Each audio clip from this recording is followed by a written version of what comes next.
पूछा हुआ है कि what are the different types of communication. Communication के डिफरेंट टाइप्स क्या होते हैं, आपको हर टाइप को क्या करना है, कम्युनिकेशन के एक्सप्लेन करना है विथ अपने जीवन लाइफ से, फ्रॉम डेली लाइफ, मतलब आपके जो दैनिक जीवन में जो जीवन घट रही है उससे रिलेटेड करके आपको यहाँ पर बताने बोला गया है। और ये सवाल आपको 15 नंबर में पूछा जाता है। ठीक है, तो चलिए सबसे पहले स्टार्ट करते हैं भैया कम्युनिकेशन से। कम्युनिकेशन मतलब जिसे हिंदी में हम लोग क्या कहते हैं, संचार के नाम से जाना जाता है। होता क्या है, सबसे पहले कम्युनिकेशन की बात करें अगर हम लोग तो communication is the process of sharing information, ideas, feeling and message between two और मोर पीपल। कम्युनिकेशन क्या है, हमारे पास एक जरिया है जिसके थ्रू आप सही बच्चे अपने इंफॉर्मेशन को, आइडियाज को, फीलिंग्स को, मैसेजेस को आप दो या दो से ज़्यादा लोग या बड़े पैमाने पे भी आप क्या कर सकते हो, लेकिन वो हमारे पास सिर्फ ग्रुप कम्युनिकेशन, सिर्फ कम्युनिकेशन में नहीं आएगा हमारे पास। ठीक है, उसके लिए आप इसे सोशल कम्युनिकेशन रख सकते हो। लेकिन अगर सिर्फ कम्युनिकेशन बोला जाएगा तो आप कह सकते हो कि आप अपने आइडियाज़ को, फीलिंग्स को, इमोशंस को, मैसेज को लोगों तक पहुंचा सकते हो। इसको छोटे रूप में कम्युनिकेशन कह सकते हैं। यहाँ लिखा हुआ है it is an essential part of human life. ये हमारे मानव जीवन का एक बेहद जरूरी अंग है हमारे पास, या पार्ट है हमारे पास, जो कि हमारे विचारों को यानी थॉट्स को, रिलेशनशिप को बिल्डअप करने में, हमारे लोगों को समझने में मदद करने का आता है काम। अगर हम बात करें विदाउट कम्युनिकेशन यानी बिना कम्युनिकेशन के, हम देखिए ये हमारे लिए इम्पॉसिबल हो जाएगा कि हम अच्छे से काम कर पाएँ या सही से काम कर पाएँ, प्रॉब्लम्स को समझ पाएँ, उनको सॉल्व कर पाएँ, ये हमारी दिक्कत हो सकता है। इसलिए बोला गया communication takes place in many ways. Communication बहुत तरीके से हो सकता है, इसलिए हम इसे अलग अलग टाइप में डिवाइड भी कर सकते हैं, जैसे मैसेज भेजा गया, नहीं भेजा गया, ये सभी चीज़ें। इसलिए मेन टाइप कम्युनिकेशन में आप जो पढ़ते हैं, मतलब मोस्ट इंपॉर्टेंट टाइप्स में, वो है वर्बल है, नॉन वर्बल है, रिटन है और विजुअल कम्युनिकेशन। वर्बल जब नाम ही है भैया तो क्या होगा हमारे पास, बोलिए भैया ये हो सकता है शायद लिखित का बात कर रहा हूँ भैया, वर्बल में और भी चीज़ें होती है, मैं सम्मिलित बताता हूँ। नॉन वर्बल है, रिटन है, विजुअल, सभी चीज़ एक एक करके एक्सप्लेन करते हैं। तो सबसे पहले को पूछा जाए भैया कम्युनिकेशन क्या होता है, तो कम्युनिकेशन एक ऐसा प्रोसेस है जिसके थ्रू आप लोगों तक अपने विचार पहुंचाने का काम करते हो। अब उसके लिए आप किसी भी चीज़ का इस्तेमाल कर सकते हो जो भी इंटरनेट पर अवेलेबल है, या फिर कहा जाए रेडियो, टेलीविजन, ये भी पहले सोचते हैं हमारे पास कम्युनिकेशन करने के। तो सबसे पहले ही हमारे पास है विजुअल बोल रहा हूँ, माफ करिएगा, वर्बल कम्युनिकेशन। ठीक है, मौखिक संचार जिसे हम लोग हिंदी में कहते हैं। तो verbal communication is the most common and direct form of communication. Verbal communication जो है सबसे कॉमन जो है हमारे पास, या फिर कहा जाए सबसे डायरेक्ट फॉर्म में कम्युनिकेशन इसमें आप शब्दों का क्या करते हो, इस्तेमाल करते हो, ताकि आप अपने विचारों को लोगों तक क्या करो, पहुंचा सको। दिस कैन हैपन टू, ये फेस टू फेस कन्वर्सेशन, मतलब आमने सामने बातचीत हो सकता है, टेलीफोन में बातचीत हो सकता है, इसमें मीटिंग्स हो सकते हैं, क्लासरूम डिस्कशन होता है, स्पीचेस को यहाँ पर यानी भाषण को यहाँ शामिल किया जाता है। एग्जाम्पल दिया हुआ आप पढ़ सकते हैं कि when a teacher explain a lesson to student. मान लीजिए टीचर ने विजुअली क्या किया, जो चैप्टर पढ़ाया बच्चों को, ये इसका एग्जांपल है। या when friend talks about their, यानी जब दोस्तों ने बैठ के बातचीत, या दिन कैसा था, ये सभी के सभी हमारे पास क्या होते हैं, ये वर्बल कम्युनिकेशन के पार्ट होते हैं। ठीक है, तो verbal communication is effective when the tone, clarity and choice of words are appropriate. देखिए हमारा वर्बल कम्युनिकेशन है कब ज़्यादा प्रभावी रहेगा, कब ज़्यादा पावरफुल हो सकता है, जब हमारे बोलने का तरीका, बोलने में जो तरीके का सही ढंग होगा, या फिर शब्दों का सही इस्तेमाल जो रहता है, ये हमारे कम्युनिकेशन का मौजूद करता है। और गुड वर्बल कम्युनिकेशन जो है उनमें आपको सही चीज़ समझना भी पड़ता है, सही से बोलना पड़ता है, रिस्पॉन्ड करना पड़ता है सही है, तभी ये आपको कम्युनिकेशन को या अच्छे तरीके से काम कर पाता है। ठीक है, तो ये होता है हमारे पास गुड वर्बल कम्युनिकेशन। अगर अगला बात करें हम लोग, जिसमें हमारे पास पढ़ना है, वो है नॉन वर्बल कम्युनिकेशन। जब नाम है भैया नॉन, तो हमारे पास जैसे हमने मौखिक पढ़ा, तो आप मौखिक आप रख सकते हो कि non verbal communication means express message without using word. यानी नॉन वर्बल कम्युनिकेशन में हम अपने मैसेज को बेसिकली क्या कर सकते हैं, पहुंचा सकते हैं, लेकिन शब्दों का इस्तेमाल हम यहाँ पर नहीं करते हैं। आप शब्द इस्तेमाल नहीं करेंगे तो आप अपने बॉडी का लैंग्वेज इस्तेमाल करोगे, फेशियल एक्सप्रेशन इस्तेमाल करोगे, बॉडी गेस्चर इस्तेमाल करोगे, बॉडी पोस्चर इस्तेमाल करोगे, आप आंखों के कॉन्टेक्ट के थ्रू करोगे, या फिर आपके बोलने का जो तरीका होता है, टोन ऑफ वॉइस जिसे कहा जाता है, उसके थ्रू बता कर सकते हो। तो non verbal signals often reveals अ पर्सन्स ट्रू इमोशन एटीट्यूड। यानी नॉन वर्बल कम्युनिकेशन बेसिकली जो हमारे पास है, ये आपके ट्रू इमोशन को दर्शाने का काम करता है। जैसे एक स्माइल आपको क्या करती है, फ्रेंडनेस शो करती है, मतलब दोस्ती की तरफ शो करता है। वहीं पर आपके फोल्डेड आर्म जो है, ये मतलब बेसिकली आपके जो हाथ बंद है, इसका मतलब मुट्ठी जो बंद है, उससे बताया जाता है कि भैया आप गुस्से में हो, इस पर बताया जाता है। आपके आंख के कॉन्टेक्ट बताता है कि आपके अंदर अगर सही है, मतलब सही से आई कॉन्टेक्ट कर पा रहे हो, तो आपकी कॉन्फिडेंस और ऑनेस्टी को दर्शाता है। इसलिए लिखा हुआ है in daily life we often understand people's feeling without them saying anything. यानी आप लोगों में अपने आसपास जो भी लोग देखते हो, उनको बिना बात के भी समझने की कोशिश करते हो या जानते हो। जैसे लिखा हुआ है आप किसी को अगर सैड दोगे समझ जाओगे भैया उसका एक्सप्रेशन क्या है। तो नॉन वर्बल कम्युनिकेशन आपको क्या करता है, सपोर्ट प्रोवाइड करता है। और यहाँ पर जो वर्बल कम्युनिकेशन जो भी गैप्स रहते हैं, उन सभी चीज़ों को यहाँ पर ये क्या करता है, फिलअप यानी भरने का काम करता है हमारे पास। ठीक है, अगला हमारे पास है रिटन कम्युनिकेशन यानी लिखित संचार। जब ये नाम रिटन कम्युनिकेशन है तो इसमें क्या होगा हमारे पास, जब आप इस चीज़ को लिख के बताओ, यानी आप अपने आइडियाज़ को, थॉट्स को जब लिख के यहाँ पर कोई चीज़ समझाने की कोशिश करते हो, जब लिखोगे तो हो सकता है रिकॉर्ड हो सके, कहीं पर स्टोर किया जा सके, लोगों को शेयर किया जा सकते। तो ये हमारे पास क्या एक प्रकार से परमानेंट कम्युनिकेशन भी होता है। क्यों? क्योंकि आपने कोई चीज़ बोल दिया, लिख दिया तो स्टोर हो सकता है हमारे पास। इसलिए ईमेल लिखना, letter, text message, note, report, ये सब के सब इसके एग्जाम्पल है। ठीक है, जैसे मान लीजिए कि स्टूडेंट है, जैसे आपसे ही बच्चे कॉलेज में क्या लिखते हो, असाइनमेंट लिखते हो, ठीक है, तो लोगों के पास इसका क्या रहेगा, कॉपी रहेगा, हमारे पे प्रूफ है।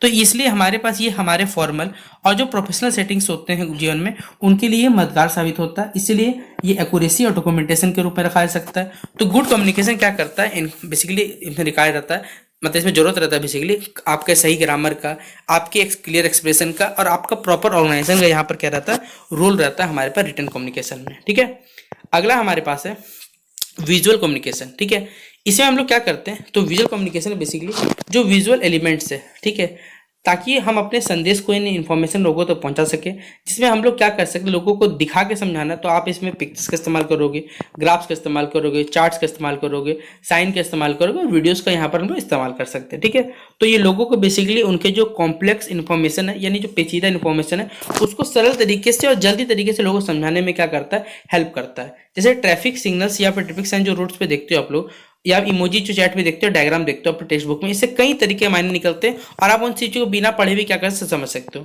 तो in daily life we use visual communication when we look at map. In अपने जो दैनिक जीवन है उसमें जब आप मैप देखते हो तो उसके भी थ्रू विजुअल कम्युनिकेशन कर रहे हैं, क्योंकि आपको इससे बहुत जानकारी मिलता है। जैसे आजकल एक नया वर्ड सुना आपने, इन्फोग्राफिक्स, जिसमें आपको क्या है, चार्ट्स के थ्रू या इमेज के थ्रू लोगों को, मतलब बेसिक चीज़ों को समझाया जाता है। विजुअल कम्युनिकेशन ज़्यादा पावरफुल है बिकॉज क्योंकि आपको मालूम है यहाँ पर जो ह्यूमन ब्रेन है बेसिकली वो वर्ड को समझने में क्या करता है, बहुत फास्ट काम करता है हमारे पास। ठीक है, अगला अगर हम इसके कंक्लूजन के बारे में बात करें, यानी हमारे निष्कर्ष के बारे में, तो लिखा हुआ है in conclusion communication is not limited to just thing. Communication बस बोलना नहीं है हमारे पास, इसमें हमारे पास सभी लोगों के प्रति इंटरेक्ट रहना है, अच्छे से काम करना है। तो वर्बल कम्युनिकेशन आपके आइडियाज को क्लियरली सही की तरह पहुंचे, वहीं पर नॉन वर्बल कम्युनिकेशन आपके इमोशंस को, रिटन कम्युनिकेशन लोगों के बोलने की चीज़ों को रिकॉर्ड करता है हमारे पास है, ये फायदा होता है। तो इसलिए हर जो भी टाइप्स है, डिफरेंट टाइप, सबका एक इंपॉर्टेंट रोल प्ले रहता है हमारे जीवन के में। ठीक है, ताकि हमारे जो पर्सनल जो टास्क है उनको सही टाइम पे कर भी सके हम लोग। तो गुड कम्युनिकेशन बेसिकली हमारे, इसलिए यहाँ लिखा हुआ है कि good communication is the key to success in every. Good communication से बेसिकली हम जीवन के अपने सभी पहलू पे सक्सेस पा सकते हैं, चाहे हम घर पे हो, स्कूल पे हो, वर्क प्लेस यानी काम की जगह पे हो। तो अगर हम सभी चीज़ों को कंबाइन कर दे अच्छे तरीके से तो हम अपने जीवन में बेहतर बन सकते हैं, अपने रिलेशनशिप की लाइफ में बेहतरीन मतलब बिल्डअप कर सकते हैं और एक दुनिया को एक नया पहलू दे सकते हैं, लोगों से अच्छे से जुड़ सकते हैं। तो ये हमारे पास होता है कम्युनिकेशन।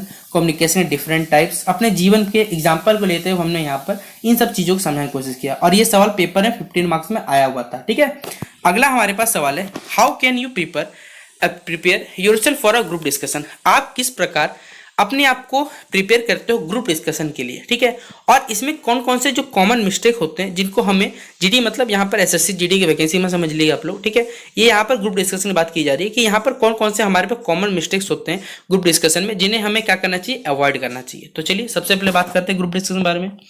तो ग्रुप डिस्कशन एक इंपॉर्टेंट एक्टिविटी है, चाहे आप अपने स्कूल में हो, कॉलेज में हो या फिर जॉब के सिलेक्शन में, मान लीजिए किसी के व्यक्तिगत जीवन में कम्युनिकेशन में एक इंपॉर्टेंट रोल प्ले करता है, वो है ग्रुप डिस्कशन।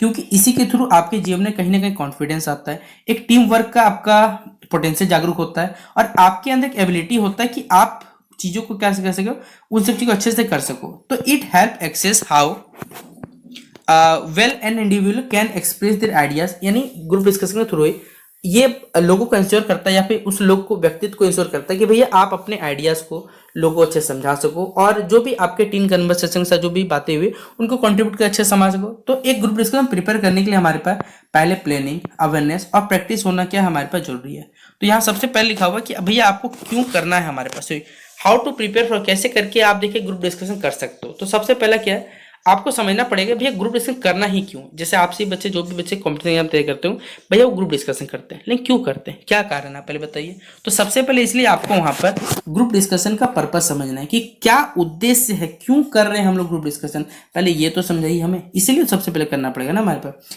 तो the first step is preparation to understand that a group discussion is not a debate. पहले जान लीजिए कि ग्रुप डिस्कशन कोई डिबेट नहीं है।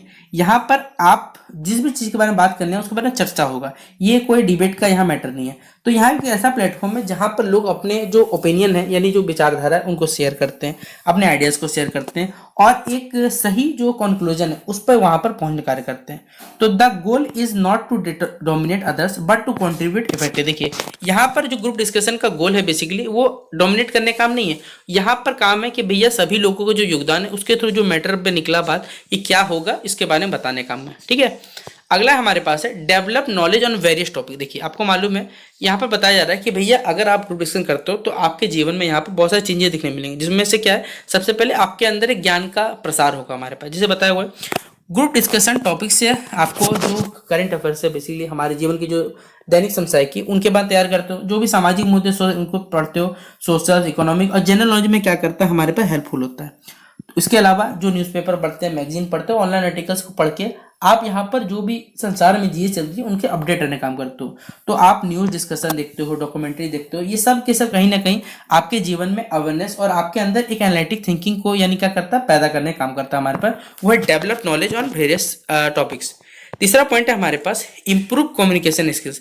कम्युनिकेशन स्किल्स को क्या करता है बेसिकली, ये क्लियर और क्या करता है, कॉन्फिडेंट करता है। क्लियर और कॉन्फिडेंट कम्युनिकेशन स्किल्स से बेसिकली ये सब के सब क्या की कंपोनेंट है हमारे पास ग्रुप डिस्कशन का। तो अगर हम लोग प्रैक्टिस करते हैं बेसिकली इंग्लिश या हिंदी लैंग्वेज का अपने दोस्तों के सामने या मेरे सामने, तो इससे आपको क्या होगा, जो अगर आपको मन में किसी सामने बोलना रहेगा तो आप सही से चीज़ों को फोकस करोगे, सही से प्रोनाउंसिएशन करोगे, सही से बोलो, क्रिएटिव रहेगा, टोन रहेगा आपके पास।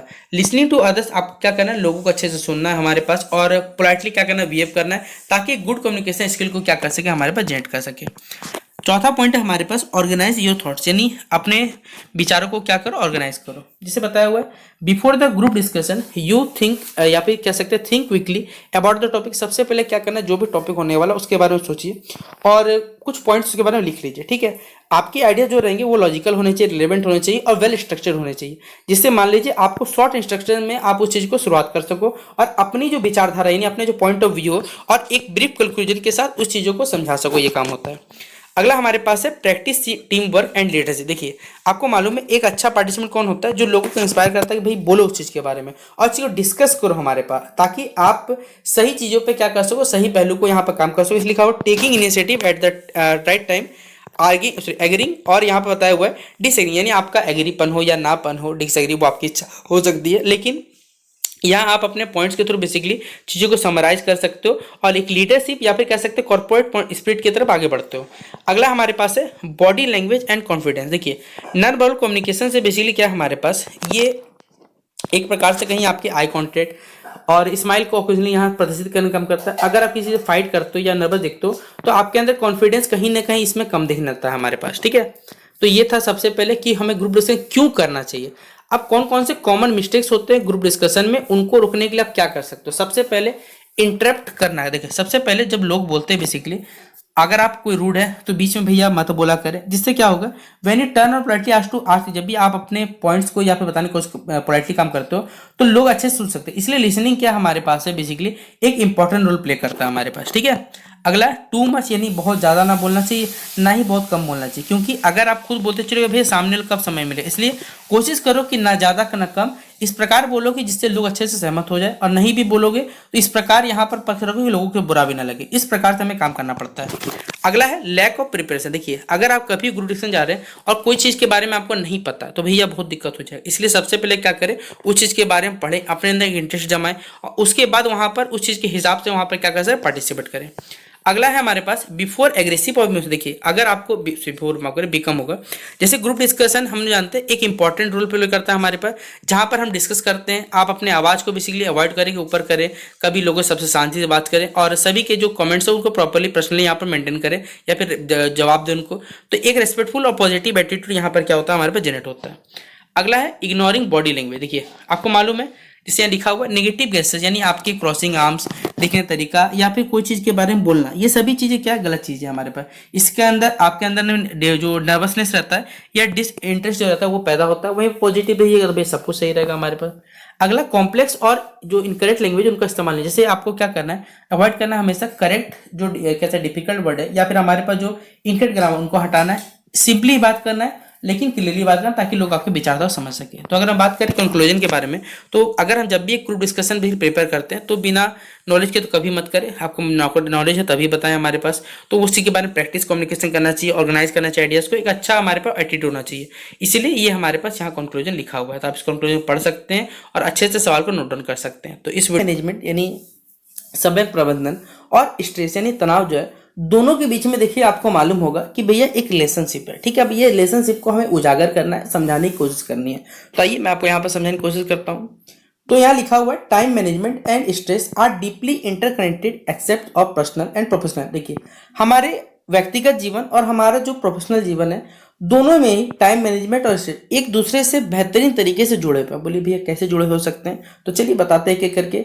तो the way an individual organises plans and prioritize their time had a direct impact on the level of stress they experience। देखिए जैसा कि मैं आपसे बच्चों को क्या करता हूँ, आपके जो भी पेपर्स होते हैं, एग्जामिनेशन होते हैं, उनसे पहले ही आपसे बच्चों के सिलेबस को मैं कंप्लीट कर देता हूँ। जिससे होता क्या है, आप सभी बच्चे क्या करते हैं, एग्जामिनेशन के एक दिन या 2 दिन पहले पढ़ना स्टार्ट करते हैं, तो आपको स्ट्रेस ज़्यादा फील होता है। लेकिन अगर यही काम मैं भी करूं कि आपका एग्जामिनेशन से पहले 1-2 दिन पहले वीडियो बनाना आपसे बच्चों को बनाओ, तो मुझे भी स्ट्रेस हो जाएगा, कम समय में ज़्यादा काम करना पड़ेगा। काम तो उतना ही करना है लेकिन कम समय में करना पड़ेगा, तो जिस वजह से ये कहीं ना कहीं हमें इम्पैक्ट डालता है। इसलिए बोला गया कि अगर आप अपने चीज़ों को बेसिकली पहले से ऑर्गेनाइज करते हो, प्लान्स रेडी कर रखते हो, प्रायोरिटाइज कर लो कि हाँ मुझे ये करना है, तो ये कहीं ना कहीं आपके जो जीवन में स्ट्रेस है उनको इम्पैक्ट डालने की कोशिश करता है, जिससे हो सकता है आपका डिपेंड करता है आप क्या काम करते हो। ठीक है, तो अगर एक गुड टाइम मैनेजमेंट हो, जिससे आपके जीवन में जो स्ट्रेस है वो उसके अगेंस्ट एक बफर क्रिएट हो सकता है हमारे पास। वहीं पर अगर आपके जीवन में पुअर टाइम मैनेजमेंट है तो कहीं ना कहीं आपके जीवन प्रेशर्स को बढ़ाएगा, आपके अंदर जो कर सकते हैं एंजाइटी है बेसिकली वो क्रिएट करेगा, आपके अंदर कहीं ना कहीं बेसिकली जो ओवरवर्ल्ड का फीलिंग है उसको लगातार कहीं ना कहीं बढ़ाते चला जाएगा। इसीलिए टाइम मैनेजमेंट और स्ट्रेस जो है दोनों एक दूसरे से हमारे पास जुड़े हुए हैं। अगर हम बात करें यहाँ पर, तो to begin with effective time management, अगर हम शुरुआत करते हैं इफेक्टिव टाइम मैनेजमेंट से, तो यहाँ पर हमारे पास ये इफेक्टिव टाइम मैनेजमेंट हमें एक स्ट्रक्चर प्रोवाइड करता है, जहाँ साथ ही साथ हमें क्लैरिटी प्रोवाइड करता है, जो कि कोई भी चीज़ का होने का अनसर्टेनिटी को क्या करता है, रोकता है, जो कि बेसिकली हमारा मेजर सोर्सेज है एक स्ट्रेस। यानी स्ट्रेस में देखिए जो चीज़ होता है वो तो अनसर्टेनिटी क्या हो सकता है, लेकिन उस चीज़ को हम रोक सकते हैं। तो when people plan their day, set their goals and break work into manageable task, they gain a sense of control. देखिए जब लोग क्या करते हैं, अपने दिन को पहले से प्लान करते हैं, गोल्स को बेसिकली पहले से रखते हैं कि हाँ ये कंप्लीट करना है हमारे पास, ये सारे के सारे टास्क को पूरे करने, तो वो अपने पे क्या है, उन पर कंट्रोल है, जिस वजह से ये सारे के सारे चीजें करने से पहले से खुद पे कंट्रोल होने पे उनके अंदर कॉन्फिडेंस रहता है, रिस्पॉन्सिबिलिटी रहता है कि समय पे चीजों को वो पूरा कर सकते हैं। ठीक है, अगर हम बात करें on the other hand, lack of planning often leads to confusion. वहीं पर हम बात करें, जब हमारे पास प्लानिंग की कमी होती है तो जिस वजह से कंफ्यूजन क्रिएट होता है। जब कंफ्यूजन क्रिएट होगा तो आप पूछ रहे हो भैया पहले किसको किया जाए बाद में किसको किया जाए, तो जिस वजह से जब डेडलाइन सामने आता है, मतलब समय तिथि जब सामने आता है, तो आप वहां पर क्या होता है, फंस जाते हो कि किसको प्रायोरिटाइज करें, पहले किसको करें, कौन सा अर्जेंट, ये समझने में दिक्कत हो जाता है। इसलिए बताया हुआ है कि how to use available time efficiently लिखा हुआ है। दिस अनसर्टेनिटी, ये जो अनसर्टेनिटी है, इससे आपके जो मेंटल प्रेशर है वो उसको बढ़ाता है और आपके जीवन में जो स्ट्रेस है उसको ट्रिगर करने का काम करता है हमारे पास। अगर हम अगला इंपॉर्टेंट कनेक्शन बात करें टाइम मैनेजमेंट और स्ट्रेस के बारे में, तो यहाँ लिख सकते हैं, आप पढ़ सकते हैं कि another important connection is related to workload perception. देखिए अगर दूसरा हम बात करें दोनों में क्या जुड़ा हुआ है, तो भैया वर्कलोड जो परसेप्शन होता है वो होता है हमारे पास। People who manage time well are able to distribute tasks evenly, avoiding overloading themselves on any single। देखिए जो लोग बेसिकली टाइम को मैनेज करते हैं तो वो इस प्रकार अपने काम को हैंडल कर लेते हैं जिस वजह से किसी भी सिंगल डे में उनके ऊपर ओवरलोड नहीं पड़ता है। दे अंडरस्टैंड देयर लिमिट, वो अपने लिमिट को जानते हैं, अपने प्लान्स को ब्रेक नहीं करते हैं, और जो भी रेस्ट सेंटर है उसमें रेस्ट भी लेते हैं, जिससे जो आपका फ्यूचर में बेसिकली या फिर कह सकते समय टाइम पे जब आपको स्ट्रेस होगा उससे आप बच सकते हैं। ठीक है, कन्वर्सली जो पुअर टाइम मैनेजमेंट होता है ये हमेशा क्या करता है, एक जीव लोगों के बीच में बेसिकली प्रोक्राइनेशन बेसिकली क्रिएट करता है। जैसे टास्क को डिले करना हो गया लास्ट मोमेंट में, आपको रिस्पॉन्सिबिलिटी जो है वो समय पूरा नहीं हो सकता, तो जिस वजह से अगर आप कोई भी चीज़ को सडनली कर अचानक करने जाओगे तो वहाँ कहीं ना कहीं गलती होने के चांसेस बहुत ज़्यादा रहता है हमारे पास, जो कि आपको स्ट्रेस देगा, आपके वर्क क्वालिटी को खराब करेगा और प्रोडक्टिविटी को भी खराब करता है या कम करता है कह सकते हैं, और आपके मेंटल और फिजिकल हेल्थ को कहीं ना कम करता है। इसलिए ये सभी चीज़ें क्या है, ये इंपैक्ट डालने का काम करती है हमारे पास टाइम मैनेजमेंट। ठीक है, अगर हम बात करें अगला पॉइंट में, तो time management also influences stress by effective decision making. देखिए टाइम मैनेजमेंट आपको आपके स्ट्रेस को तो मैनेजमेंट बेसिकली इन्फ्लुएंस करता है, साथ ही साथ आपके डिसीजन मेकिंग को भी ये बेसिकली इफेक्ट करता है, और जो इमोशनल बैलेंस है उसको भी इफेक्ट करने का काम करता है। जैसे लिखा हुआ है कि when time is handled effectively, जब समय को हम लोग इफेक्टिवली अच्छे से बेसिक काम करते हैं तो जो इंडिविजुअल्स है वो डिसीजन तो लेते हैं, शांति से काम लेते हैं और लॉजिक समझते हैं, साथ साथ कोशिश बेसिकली रहता है कि यहाँ पर जो भी ऑप्शंस दिए गए उसमें से कौन सा बेहतर हो सकता है उस पर काम करते हैं। They have the mental space, उनके पास देखिए जो कह सकते हैं समय रहता है अच्छा खासा, तो जो भी अनएक्सपेक्टेड प्रॉब्लम हो सकती है, क्रिएट हो सकती है, उस चीज़ से वो बचे रहते हैं और जिस वजह से सही फैसला वो ले सकते हैं। वहीं अगर बात करें कुछ लोगों के साथ, in people who struggle with time management, जो लोग अपने टाइम मैनेजमेंट बेसिकली स्ट्रगल करते हैं, वो जल्दी में फैसला लेने जाते हैं, जल्दी फैसला लेंगे तो भैया प्रेशर रहता है, और प्रेशर से कहीं कहीं आपके जीवन फ्रस्ट्रेशन पैदा होता है, इरिटेबिलिटी पैदा होता है, स्ट्रेस लेवल लगातार आपका बढ़ता चला जाता है। यही यहाँ पर बताया हुआ है। अगर हम अगले पॉइंट में बात करें तो फर्दर अगर हम बोल सकते हैं इफेक्टिव टाइम मैनेजमेंट क्या करता है, आपके वर्क लाइफ को इंप्रूव करता है। एक एसेंशियल फैक्टर है हमारे पास जो बेसिकली लॉन्ग टर्म स्ट्रेस को क्या करता है, बेसिकली काम करता है, इसलिए टाइम मैनेजमेंट जरूरी है। तो when task are completed time, जब टास्क बेसिकली समय कंप्लीट होता है तो इंडिविजुअल्स पे बेसिकली क्या होता है, अच्छा खासा समय मिलता है रिलैक्स करने का, अपने फैमिली के साथ टाइम स्पेंड करने का, अपने जो भी हॉबीज उनको पूरा करने का और समय पर सो जाने का। ये सब के सब हमारे माइंड को बेसिकली रिफ्रेश करता है, हमारे इमोशनल स्टेबिलिटी को मेंटेन करने का काम करता है। वहीं अगर वो टाइम मैनेजमेंट की बात करें तो ये हमेशा आपके काम को बढ़ाता है, आपको रेस्ट करने का समय कम मिलता है, आपके स्लीपिंग के जो रूटीन होता है बदल देता है, आपको फैमिली के साथ टाइम नहीं मिले, बहुत सारी चीज़ देखने मिलती है, जिससे कहीं ना कहीं एक इम्बैलेंस क्रिएट करता है और एक हमें क्रोनिक स्ट्रेस होता है, आपके प्रोडक्टिविटी कम करता है, आपकी हेल्थ को प्रोवाइड करता है, और जो इनमें जो रिलेशनशिप है आपके फैमिली हो चाहे आपके पर्सनल जिंदगी हो, उसको ये इम्पैक्ट डालने का काम करता है। तो टाइम मैनेजमेंट साथ साथ हमारे पास कहा जाए अगर ये सही से आप कर रहे हैं तो इससे क्या होता है, हमारे पास एक अंदर हमारे अंदर सेल्फ कॉन्फिडेंस बिल्डअप होता है, हमें मोटिवेशन मिलता है। वहीं पर सबसे जरूरी है कि ये स्ट्रेस को इनडायरेक्टली कहीं ना कहीं क्या करता है, ये हमारे पास कम करता है। तो अचीविंग डेली टारगेट, अगर हम डेली टारगेट्स अपने अचीव करते हैं, जिससे क्या होता है हमारे पास एक अंदर सेंस जनरेट होता है अकम्पलिशमेंट का, जो कि हमारे मोरल को क्या करता है, बूस्टअप करता है। इससे पॉजिटिव साइकिल हमारे अंदर जो इंकरेज होता है कि भैया हम सही क्यों कर सकते हैं, ये फायदा होता है। वहीं अगर टाइम को मिसमैनेज करोगे तो कहीं ना कहीं आपके जो गोल्स हैं वो भी लेट होते चलेंगे, आपके अंदर सेल्फ डाउट होगा, निगेटिविटी बढ़ती चली जाएगी, और इमोशनल जो रिस्पॉन्स है आपको बेसिकली स्ट्रेस को बढ़ाएगा और आपके अंदर मोटिवेशन की कमी होती चली जाएगी।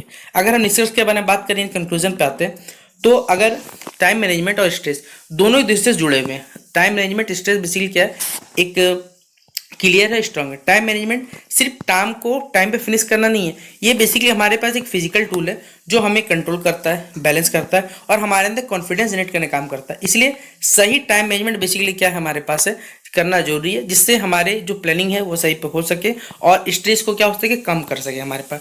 जिससे होगा क्या, स्ट्रेस तो भैया कम होगा, आपके प्रोक्राइनेशन भी उससे कम बचत होगा, हमारे पास कमी होगा, हमारे डिसीजन मेकिंग को ये क्या करे, इंप्रूव करेगा और इंश्योर करेगा, मतलब बताएगा कि भैया आप एक हेल्दी वर्क लाइफ को बैलेंस कर सकते हैं। वहीं पर अगर पुअर लाइफ जो पुअर टाइम मैनेजमेंट करते हो तो ये आपके जीवन में जो स्ट्रेस है उसको बढ़ाता है, ओवरलोड काम को बढ़ाता है, आपको इमोशनल स्ट्रेन करता है, आपकी जीवन इंबैलेंस क्रिएट करता है। वहीं पर डिफेक्ट अगर आप एक इफेक्टिव टाइम में डेवलप करते हैं धीरे धीरे करके, तो कहीं ना कहीं आपके स्वास्थ्य के लिए, मेंटल स्वास्थ्य के लिए अच्छा है और आपके लॉन्ग टर्म सक्सेस के लिए भी क्या ये फायदेमंद होता है।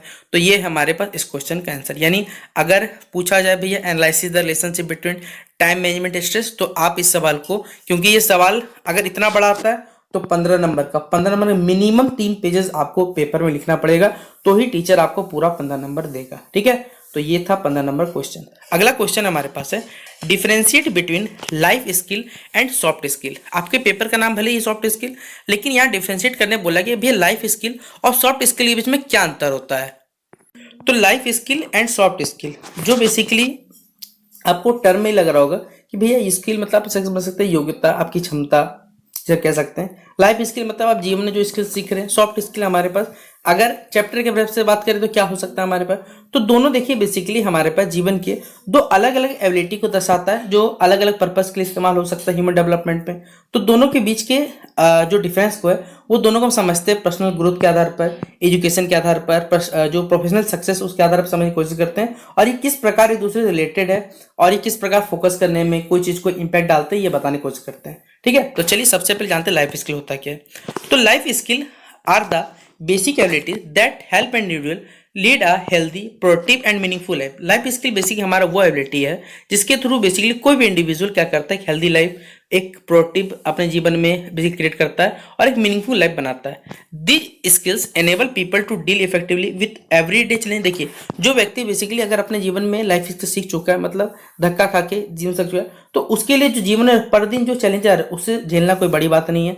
वो रिस्पॉन्सिबल डिसीजन ले सकता है, अपने इमोशंस को मैनेज कर सकता है, साथ ही साथ अपने रिलेशनशिप को एक पॉजिटिव वे में रख सकता है। लाइफ स्किल एसेंशियल है हमारे जीवन में क्योंकि हमारा सर्वाइवल उसी पे डिपेंड करता है। क्योंकि अगर आप जीवन जो स्किल सीखते चाहे जैसे decision making, problem solving, critical thinking, self awareness और empathy, stress management, emotional regulation, ये सब के सब हमारे पास के वो चीजें जो कहीं ना कहीं इंडिविजुअल को बेसिकली क्या करते हैं, अपने आप को समझने में हेल्प करते हैं और बेहतर बनाने में क्या करते हैं, हेल्प करते हैं। इसलिए लिखा हुआ हमारे पास पढ़ सकते हैं कि it help individual understand themselves better and navigate life situation calmly. ठीक है, life skills are not limited. Life skill basically आपके प्रोफेशनल सेटिंग्स के लिए ही लिमिटेड नहीं है, ये आपके जीवन में they are required in personal life, ये आपके पर्सनल लाइफ में भी जरूरी है, फैमिली सिचुएशन जरूरी है, जो सोशल रिलेशनशिप है या फिर इमोशनल मैनेजमेंट है वहां पर भी ये क्या है, जरूरी है। अगला पॉइंट बताया हुआ है कि they help individuals become confident. ये लोगों को बेसिकली क्या करते हैं, इंडिविजुअल को भैया कॉन्फिडेंट बनाते हैं, रेस्पॉन्सिबल बनाते हैं, साथ ही साथ इमोशनली स्टेबल बनाते हैं ह्यूमन बींग को, याद रखिएगा। ठीक है,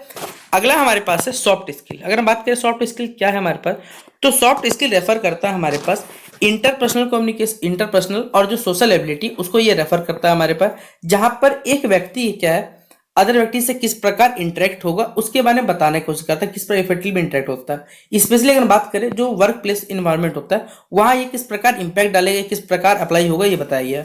these skills are crucial for communication. ये जो स्किल है बेसिकली ये आपके संचार के लिए यानी कम्युनिकेशन करने के लिए क्या है, बेहद जरूरी है हमारे पास, जहां पर आपको टीम वर्क, लीडरशिप, एक्टिविटी, जो कोई मान लीजिए झगड़ा रेजोल्यूशन, कोई झगड़ा भी याद होगा उसको रेजोल्यूशन करना है आपको, कोई प्रेजेंटेशन स्किल्स के लिए फायदेमंद, आपका प्रोफेशनल एटिट्यूड के लिए बराबर है। तो सॉफ्ट स्किल बेसिकली आपको इनेबल करता है एक स्मूथ कोलैबोरेशन में और हेल्प करता है बेसिकली कि आप अपने अंतर्गत बेसिकली एक पॉजिटिव रिलेशनशिप को बेसिकली जनरेट करें अपने सोशल और जो प्रोफेशनल सेटिंग्स के बीच में। जैसे बताया हुआ है for example communication skill help individual express idea. Communication skill basically क्या करता है, इंडिविजुअल को हेल्प करता है कि अपने आइडियाज को क्या करो, क्लियरली यहाँ पर एक्सप्रेस करो। टीम वर्क एश्योर करता है, बेसिकली इंश्योर करता है कि ये हमारे कॉपरेशन। लीडरशिप बेसिकली क्या प्रोवाइड करता है कि भाई लोगों को गाइड कैसे दे। एडेप्टेबिलिटी मतलब किसी भी लोगों को एडजस्ट करने का, क्योंकि आप जानते हैं मान लीजिए कहीं पर गए तो भैया आपको एडजस्ट करना तो आना चाहिए कि वहां पर हर चीज सुविधा नहीं हो सकता, तो आप एडजस्ट कर सको।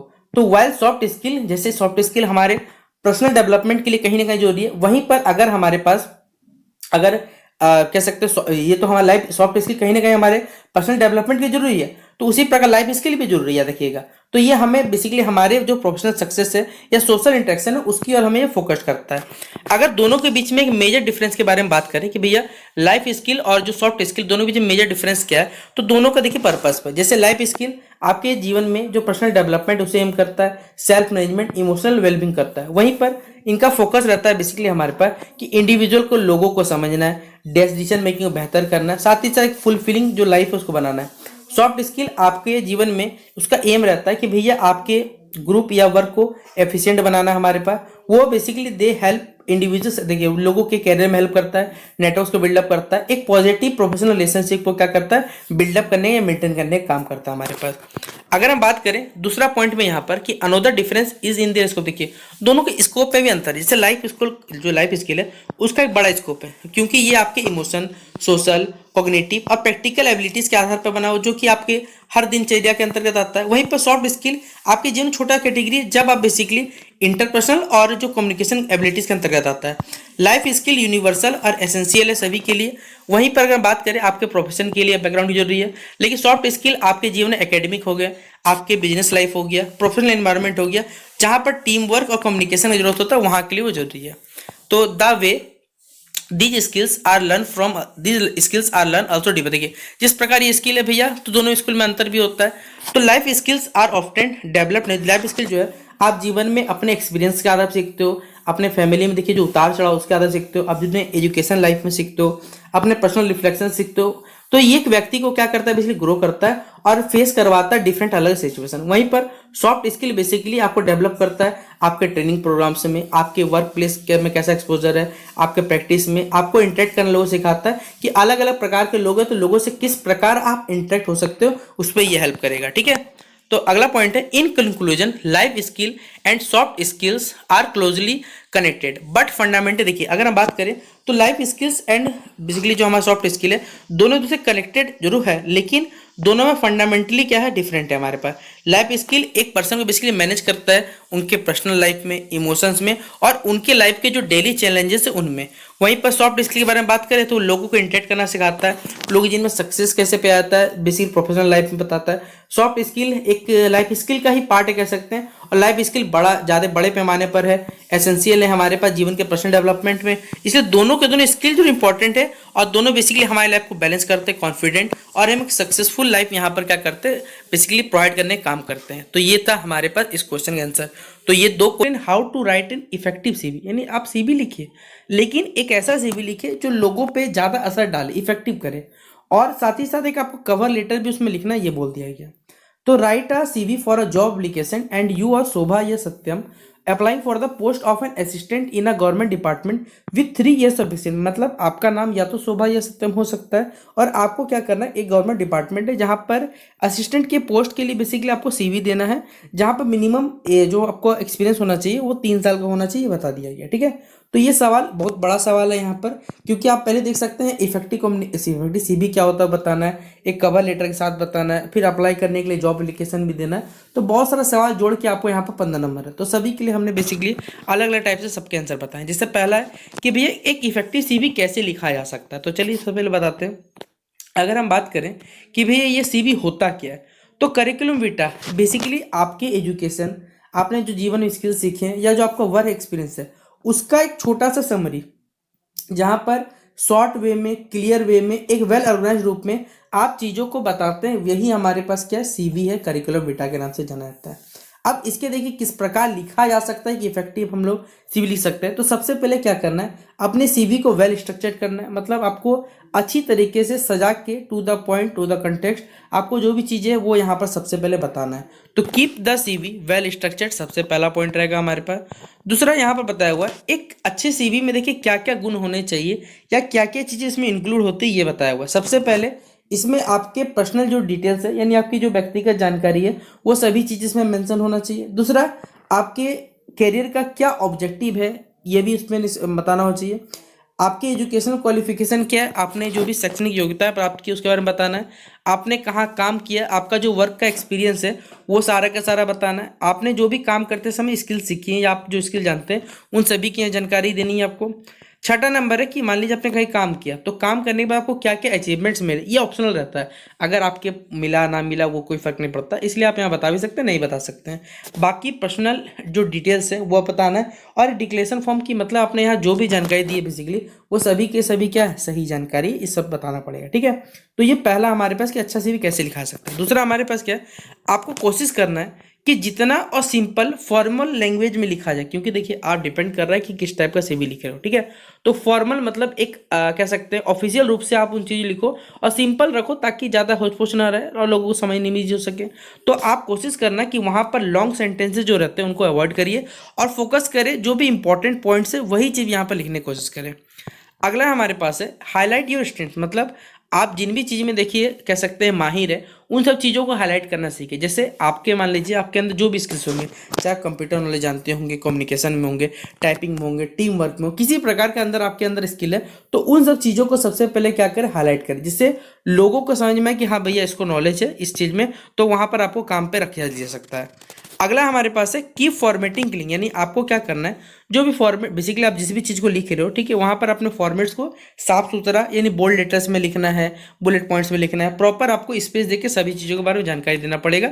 ये 4th नंबर पॉइंट है। फिर अगला है tailor the CV of the job. देखिए आपको सबसे पहले आपने जो भी एक्सपीरियंस है या स्किल्स है जो भी जॉब से रिलेटेड है उन सब चीज़ों को बेसिकली यहाँ पर अप्लाई करना है, ये बताया गया है। ठीक है, ये तो पहला था हमारे पास कि भैया इफेक्टिव सीवी कैसे लिख सकते हैं। अब मैं आपको बता रहा हूँ एक इफेक्टिव कवर लेटर कैसे लिखा जाता है, ये बताना है। ठीक है, तो एक कवर लेटर बेसिकली हम अपने आप को, अगर आप जैसे एम्प्लॉयर है तो आप अपने आप को इंट्रोड्यूस कैसे करोगे इसके बारे में बताना है यहाँ पर। तो चलिए बताते हैं यहाँ पर आप सही बच्चों को। सबसे पहले तो इसमें इंपॉर्टेंट पॉइंट्स क्या क्या है, सबसे पहले क्या करना है, जो भी करेक्ट अथॉरिटी है उनका एड्रेस को प्रॉपर सही से मेंशन करना है। दूसरा, जहां पर आप उन सब चीज़ों को मेंशन करो जहां पर आप बेसिकली जॉब अप्लाई कर रहे हो। फिर आपके एक्सपीरियंस और आपके स्किल जो है उनको हाईलाइट करो।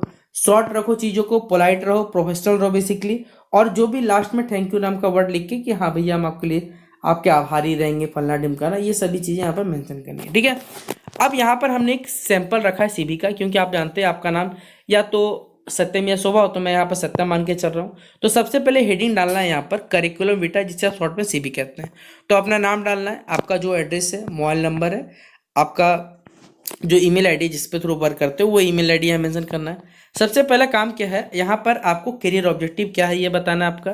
तो लिखा हुआ to work as an assistant in a reputed government department where I can utilise my administrative skills, typing ability and 3 years of experience to support office operation. देखिए यानी आप बेसिकली एक असिस्टेंट के रूप में वर्क करना चाहते हैं जो भी गवर्नमेंट अथॉरिटी या गवर्नमेंट डिपार्टमेंट है, जहां पर आप अपने स्किल्स के थ्रू, आप अपने टाइपिंग एबिलिटी या जो आपके 3 साल के एक्सपीरियंस के आधार पे गवर्नमेंट को बेसिकली ऑफिस जो है उनके काम को एफिशिएंटली अच्छे तरीके से कर सके। ठीक है, ये बेसिक डिटेल, ये क्या करियर ऑब्जेक्टिव है ये बता दिया गया। दूसरा है यहाँ पर आपका कि आपके एजुकेशनल क्वालिफिकेशन क्या है। तो देखिए आप यहाँ पर अपने हिसाब से सेटअप कर लीजिएगा, इसे मत देखने दीजिएगा, मैं पहले बता रहा हूँ। आप अपने जो ग्रेजुएशन है, पोस्ट ग्रेजुएशन है, आपने कहाँ से बेसिकली पास किया, कौन सा यूनिवर्सिटी था, पासिंग ईयर क्या था, परसेंटेज क्या था। मतलब बीए का आपने एग्जामिनेशन दिया था रांची कॉलेज, मान लेते हैं रांची यूनिवर्सिटी, 2021 में 68% लाए थे। क्लास 12 में ज्ञान ज्योति स्कूल में पढ़े, सीबीएसई का स्कूल था, 72% आपने लाया। इसी तरह क्लास 10 के बारे में जानकारी दो, ये आपके एजुकेशन क्वालिफिकेशन हो सकते हैं और ये हर व्यक्ति के देखिए अलग अलग हो सकता है। ठीक है, प्लस अगला यहाँ पर वर्क एक्सपीरियंस, मतलब आपने कहाँ काम किया वो बताइए। तो आप कहीं पर यहाँ पर जो कंसल्टिंग सर्विसेज है एबीएस नाम का, वहाँ आपने काम किया इतना से इतना, ये बता दिया गया। दूसरा, आप वहाँ पर जो ऑफिस फाइल्स उनको मैनेज करते थे, रिकॉर्ड्स डॉक्यूमेंटेशन करते थे, आप डेटा एंट्री, ड्राफ्टिंग लेटर्स करते थे, रिपोर्ट्स को प्रिपेयर करते थे, कम्युनिकेशन को मेंटेन करते थे by emails and phone call, support यहाँ पर जो सीनियर ऑफिसर है जो के एडमिनिस्ट्रेटिव टास्क है उनमें सपोर्ट करते थे, साथ साथ और भी जो भी विजिटर्स आते थे उनको मेंटेन करिए, सभी चीज़ों का काम आपके ऊपर दिया गया था। ठीक है, आपके अंदर स्किल्स के बारे में बात करें कि आपके अंदर क्या योग्यता है, तो आप बेसिकली एमएस ऑफिस वर्ड में बेसिकली वर्ड्स हो गए, MS Word, Excel, PowerPoint में आप प्रोफिशिएंट है, गुड टाइपिंग स्पीड है, मतलब 40 वर्ड पर मिनट आप टाइप कर लेते हो इंग्लिश में, स्ट्रॉन्ग कम्युनिकेशन है और आपके अंदर इंटरपर्सनल कम्युनिकेशन डेवलप है, आपके अंदर एक टीम को बेसिकली एबिलिटी, एक टीम चला सकते हो, फाइल मैनेजमेंट का और रिकॉर्ड कीपिंग का आपके पास अच्छा खासा एक्सपीरियंस है, ये बता दिया गया। ठीक है, अगला अचीवमेंट्स, आपने क्या क्या जीवन में योग्यताएं प्राप्त की है। तो पहला बताया हुआ है कि बेस्ट एम्प्लॉय 2023 का एक्सीलेंट ऑफिस कोऑर्डिनेशन में आपको अवार्ड किया गया, तो ये बताया गया आपके पास। पर्सनल डिटेल्स में आप अपने पिताजी का नाम, आपका जो डेट ऑफ बर्थ है उससे मेंशन करें, साथ ही साथ जेंडर हो गया, लैंग्वेज आप कौन कौन से जानते हैं, आप नेशनलिटी भारतीय हैं ये बताया हुआ है। डिक्लेरेशन है मतलब आपने द्वारा जो भी यहाँ पर जानकारी दिया गया है वो सब कुछ यहाँ पर सही है। आप अपना जो डेट है उस डेट को डाल दीजिएगा, प्लेस डाल दीजिएगा, सिग्नेचर में आप अपना नाम डाल दीजिएगा यहाँ पर जो आपकी इच्छा है। ठीक है, अब इसको लिखने के लिए हमने एक सैम्पल कवर का फोटो भी लगा दिया, जैसे यहाँ पर नाम, एड्रेस, मोबाइल नंबर, ईमेल हो गया, डेट डाल दीजिएगा। अगर लेटर ग्रुप में लिखना है तो टू द रिक्रूटमेंट ऑफिस हमने यहाँ पर लिख दिया, रिक्रूटमेंट ऑफिसर को आप लिख रहे हो, जहाँ पर जो भी गवर्नमेंट डिपार्टमेंट है जिसके लिए अप्लाई कर रहे हो वो लिख सकते हो, सिटी का नाम डाल देना। यहाँ पर सब्जेक्ट क्या है, असिस्टेंट के पोस्ट के लिए बेसिकली आप अप्लाई कर रहे हो तो यहाँ पर आपने सब्जेक्ट पे लिख दिया। फिर यहाँ पर सरिया मैडम क्या है आपको तो नहीं पता बेसिकली, इसलिए हमने स्लैश दे दिया। ठीक है, तो सरिया मैडम यानी जो भी रहेंगे आदर नहीं है हमारे पास। तो लिखा हुआ है कि I am writing to apply for the post of assistant in your esteem department. Basically मैं आपके डिपार्टमेंट में जो पोस्ट ऑफ असिस्टेंट उसके लिए अप्लाई कर रहा हूँ, जहाँ पर मैंने अपने ग्रेजुएशन कंप्लीट किया, 3 साल का एक्सपीरियंस भी बेसिकली एबीएस कंसल्टेंसी जो सर्विस है वहाँ एक्सपीरियंस भी है। तो during my previous job basically वहाँ मैं जो फाइल मैनेजमेंट हो गया, डेटा एंट्री हो गया, ऑफिशियल लेटर्स ड्राफ्ट करता था, रिकॉर्ड्स को मेंटेन करता, ये सारे के सारे गुण हैं। और साथ ही साथ आप टाइपिंग स्किल्स एमएस ऑफिस में बेसिकली आपका अच्छा खासा हाथ है, टीम को मैनेज कर सकते हो, ये अंदर मेरे क्वालिफिकेशन है।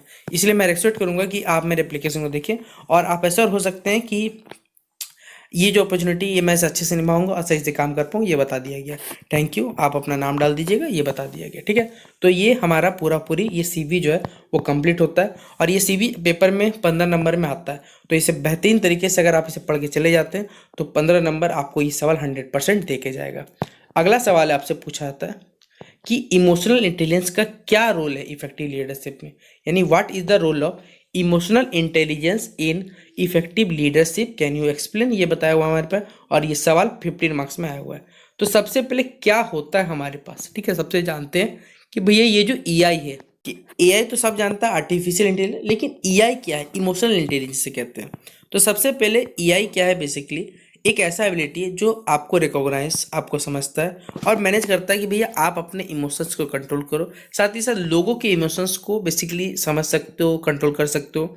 तो अगर हम बात करें लीडरशिप के फील्ड में तो जो इमोशनल इंटेलिजेंस है, जो ईआई है हमारे पास, एक क्रूशियल रोल प्ले करता है, क्योंकि ये एक लीडर का जॉब तो है ही, साथ ही साथ आप यहाँ पर बहुत सारे टास्क को मैनेज करते हो, लोगों को गाइड करने का काम करते हो। तो leaders with high emotional intelligence, leaders जो है बेसिकली जिनके अंदर हाई इमोशनल इंटेलिजेंस है, वो बहुत ज़्यादा इफेक्टिव होते हैं, लोगों को रिस्पेक्ट भी देते हैं, सक्सेसफुल इसलिए होते हैं क्योंकि वो लोगों के बीच में जो रिलेशनशिप है वो अच्छे से जनरेट कर पाते हैं, हैंड प्रेशर को हैंडल करते हैं और साथ ही साथ जो काम करने का उनके साथ अनुभव है वो एक प्रकार से वो पॉजिटिव सोच को लेकर आगे बढ़ते हैं। ठीक है, ये बताया गया हमारे पास। अगर हम बात करें तो the first important component of emotional intelligence in leadership is self awareness. देखिए, सबसे पहला और जरूरी जो कंपोनेंट है हमारे पास इमोशनल इंटेलिजेंस का, वो है सेल्फ अवेयरनेस, यानी आत्म जागरूकता जिसे आप कह सकते हैं, या स्व जागरूकता भी कहते हैं। यानी a self aware leader understand his और हर, देखिए एक आत्मनिर्भर या भी कहा जाए जो भैया आत्म जागरूक है, वो अपनी कमजोरी को, अपने मजबूती को, अपने फीलिंग्स को, अपने वैल्यूज को सभी जानता है। Such leaders know their emotional influence their decision and behaviour. ये जो लीडर है वो अपने इमोशंस को बेसिकली क्या कर सकते हैं, इमोशंस के थ्रू अपने डिसीजन और बिहेवियर को इफेक्ट होने नहीं देते हैं। When leaders are aware of their emotional state, जब लीडर्स को अपने इमोशनल स्टेट के बारे में मालूम होता है तो वो बेसिकली बेटर चॉइस कर सकते हैं, मतलब अच्छे चॉइसेस कर सकते हैं और जो भी यहाँ पर गलती होता है उनको बच से बच सकते हैं।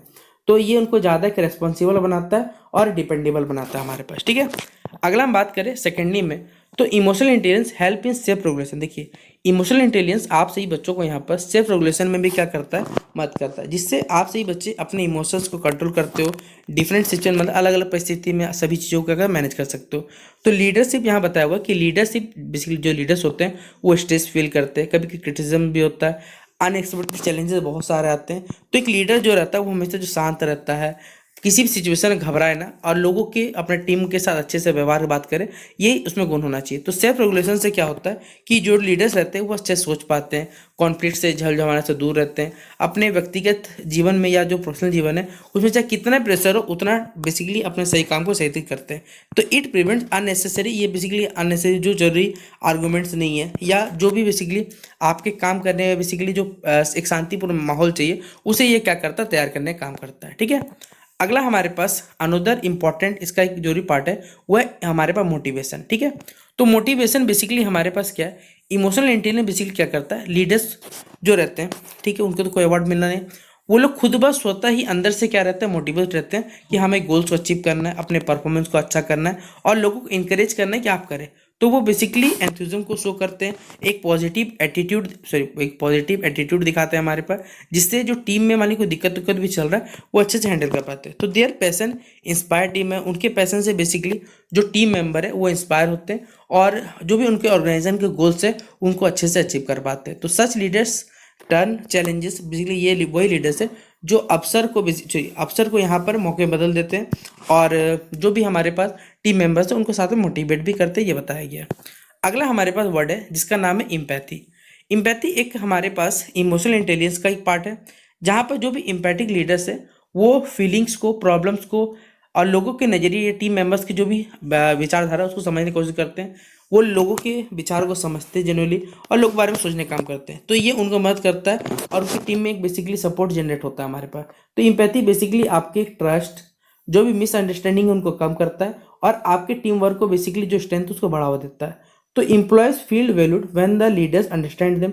इम्प्लॉय जो बेसिकली वो वैल्यू फील करे जब उनको देखते हैं कि उनके जो लीडर हैं उन्हें समझ रहे हैं और उनके प्रति जो ईमानदारी है, लॉयल्टी है और जो प्रोडक्टिविटी भी दिखाया जाता है कि भैया वो भी क्या होता है, हमारे पास लगातार इंप्रूव होता है। अगर हम बात करें दूसरा हमारे पास एसेंशियल रोल है जो इमोशनल इंटेलिजेंस का, वो है लीडरशिप। आप जानते हैं कि भैया इनकी जो सोशल स्किल्स अगर आपको इंप्रूव करना है तो आप कहते हैं कि लीडरशिप अच्छा होना चाहिए।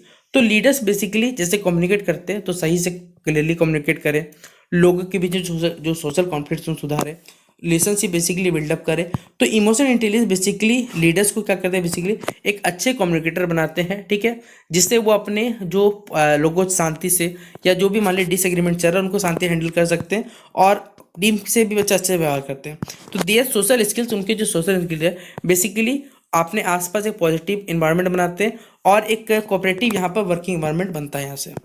अगला हमारे पास है इमोशनल इंटेलिजेंस आल्सो प्लेज जो major role in better decision. देखिए अगर आपको मान लीजिए अच्छा फैसला लेना है, सही निर्णय लेना है, तो इमोशनल इंटेलिजेंस एक अच्छा रोल प्ले करता है। तो लीडर जो रहते हैं बेसिकली वो अगर मान लीजिए क्विक डिसीजन लेना है और वो व्हेन दे अंडरस्टैंड बताया हुआ यहाँ पर, व्हेन जब वो इमोशन को समझ सकते हैं, दोनों के इमोशन समझ सकते हैं, तो सही से क्या उस समय सही फैसला हो सकता है। वो कभी गुस्से से, कभी भी स्ट्रेस के चक्कर में अपना जजमेंट नहीं देते, वो शांत रूप के या फिर बैलेंस करके कि किस प्रकार यहाँ पर बैलेंस किया जाए उस हिसाब से यहाँ पर फैसला करते हैं।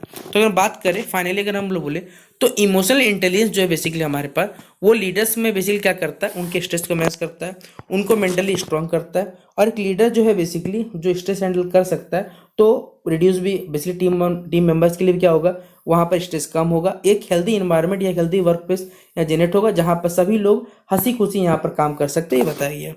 तो इन कंक्लूजन अगर हम बात करें emotional intelligence is essential for, इस अगर निष्कर्ष पाते हैं तो इमोशनल इंटेलिजेंस जरूरी है इफेक्टिव लीडरशिप के लिए, जहाँ पर ये लीडर्स को समझने में मदद करता है, लोगों से कनेक्ट करता है, इमोशंस को मैच करता है, लोगों को इंस्पायर करता है और बेसिकली आपके डिसीजन मेकिंग में भी ये हेल्प करता है। तो जो लीडर्स है बेसिकली उनके इमोशनल इंटेलिजेंस से एक लोगों के बीच में ट्रस्ट जनरेट होता है, सहयोग बढ़ता है, प्रोडक्टिविटी बढ़ता है और जो भी ऑर्गेनाइजेशन है वो लगातार सक्सेसफुल होता है, ये बताया गया है। तो ये सवाल भी पेपर में आपसे बच्चों को 15 मार्क्स में पूछा जाता है। तो हमने टाइप्स ऑफ ग्रुप डिस्कशन के जो डिफरेंट टाइप्स होते हैं वो बताइए, साथ ही साथ आपको यहाँ पर 4 एग्जाम्पल्स भी देने हैं ये बताने बोला गया है। और ये सवाल पेपर में अगर इतना दूर आता है तो 5 मार्क्स हो सकता है, पूरा पूछ लिया जाए तो 15 मार्क्स में पूछा जा सकता है।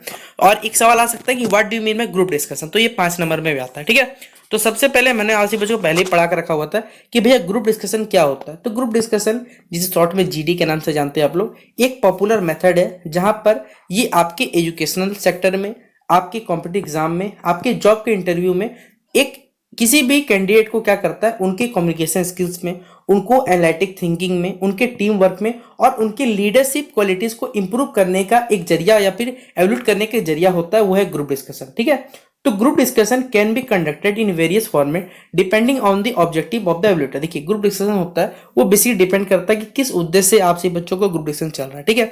तो मोस्टली जो हम लोग ग्रुप डिस्कशन क्या करते हैं, कुछ भाग में क्लासीफाई करते हैं, जैसे एक होता है फैक्चुअल डिस्कशन, एक होता है ओपिनियन बेस्ड या कंट्रोवर्शियल डिस्कशन होता है, एक होता है एब्स्ट्रैक्ट डिस्कशन, एक होता है केस स्टडी डिस्कशन होता है और साथ ही साथ रोल प्ले ग्रुप डिस्कशन होता है, ग्रुप टास्क डिस्कशन होता है। इसलिए और हर टाइप का देखिए अलग अलग क्या है एबिलिटी होता है, अलग अलग पार्टिसिपेंट इसमें पार्टिसिपेट कर सकते हैं। तो यहाँ हमने बेसिकली ये जो ग्रुप डिस्कशन है उसे 4 मोस्टली भागों में बांटा हुआ जो पेपर में पूछा जाता है, ठीक है।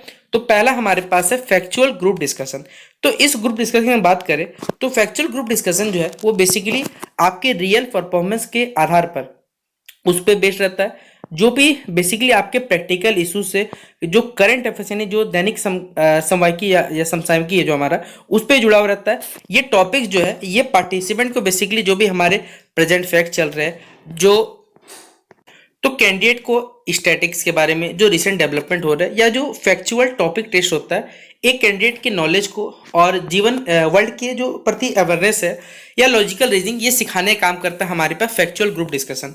फॉर एग्जांपल अगर हम बात करें इसके एग्जांपल की, जैसे मान लीजिए टॉपिक है impact of artificial intelligence of jobs. आपको मालूम है ये बहुत करंट टॉपिक जो अभी हमारे इंटरनेट पे चल रहा है कि भैया अगर एआई आता है तो जॉब पे देखिए क्या असर पड़ेगा, और या फिर इस social media influence modern life style, कहीं ना कहीं क्या ये सोशल मीडिया जो है वो आपके जो मॉडर्न लाइफ स्टाइल है उसको क्या इन्फ्लुएंस कर रहा है। तो यहाँ पर जो पार्टिसिपेंट है जो भी बेसिकली यहाँ भाग लेंगे तो यहाँ पर वो रियल लाइफ जो फैक्ट्स है डेटा उनको कलेक्ट करेंगे। इन सच ग्रुप डिस्कशन मतलब इस प्रकार के ग्रुप डिस्कशन में स्टूडेंट क्या करेंगे, दोनों डिस्कस करेंगे कि यहाँ पर जो भी चीजें हैं उसके पॉजिटिव और नेगेटिव एस्पेक्ट क्या हो सकते हैं। साथ ही साथ अगर वो अपना जो राय देंगे उस राय में वहां अपना ओपिनियन शेयर करेंगे, किस आधार पे उन्होंने अपना स्टेटमेंट रखा।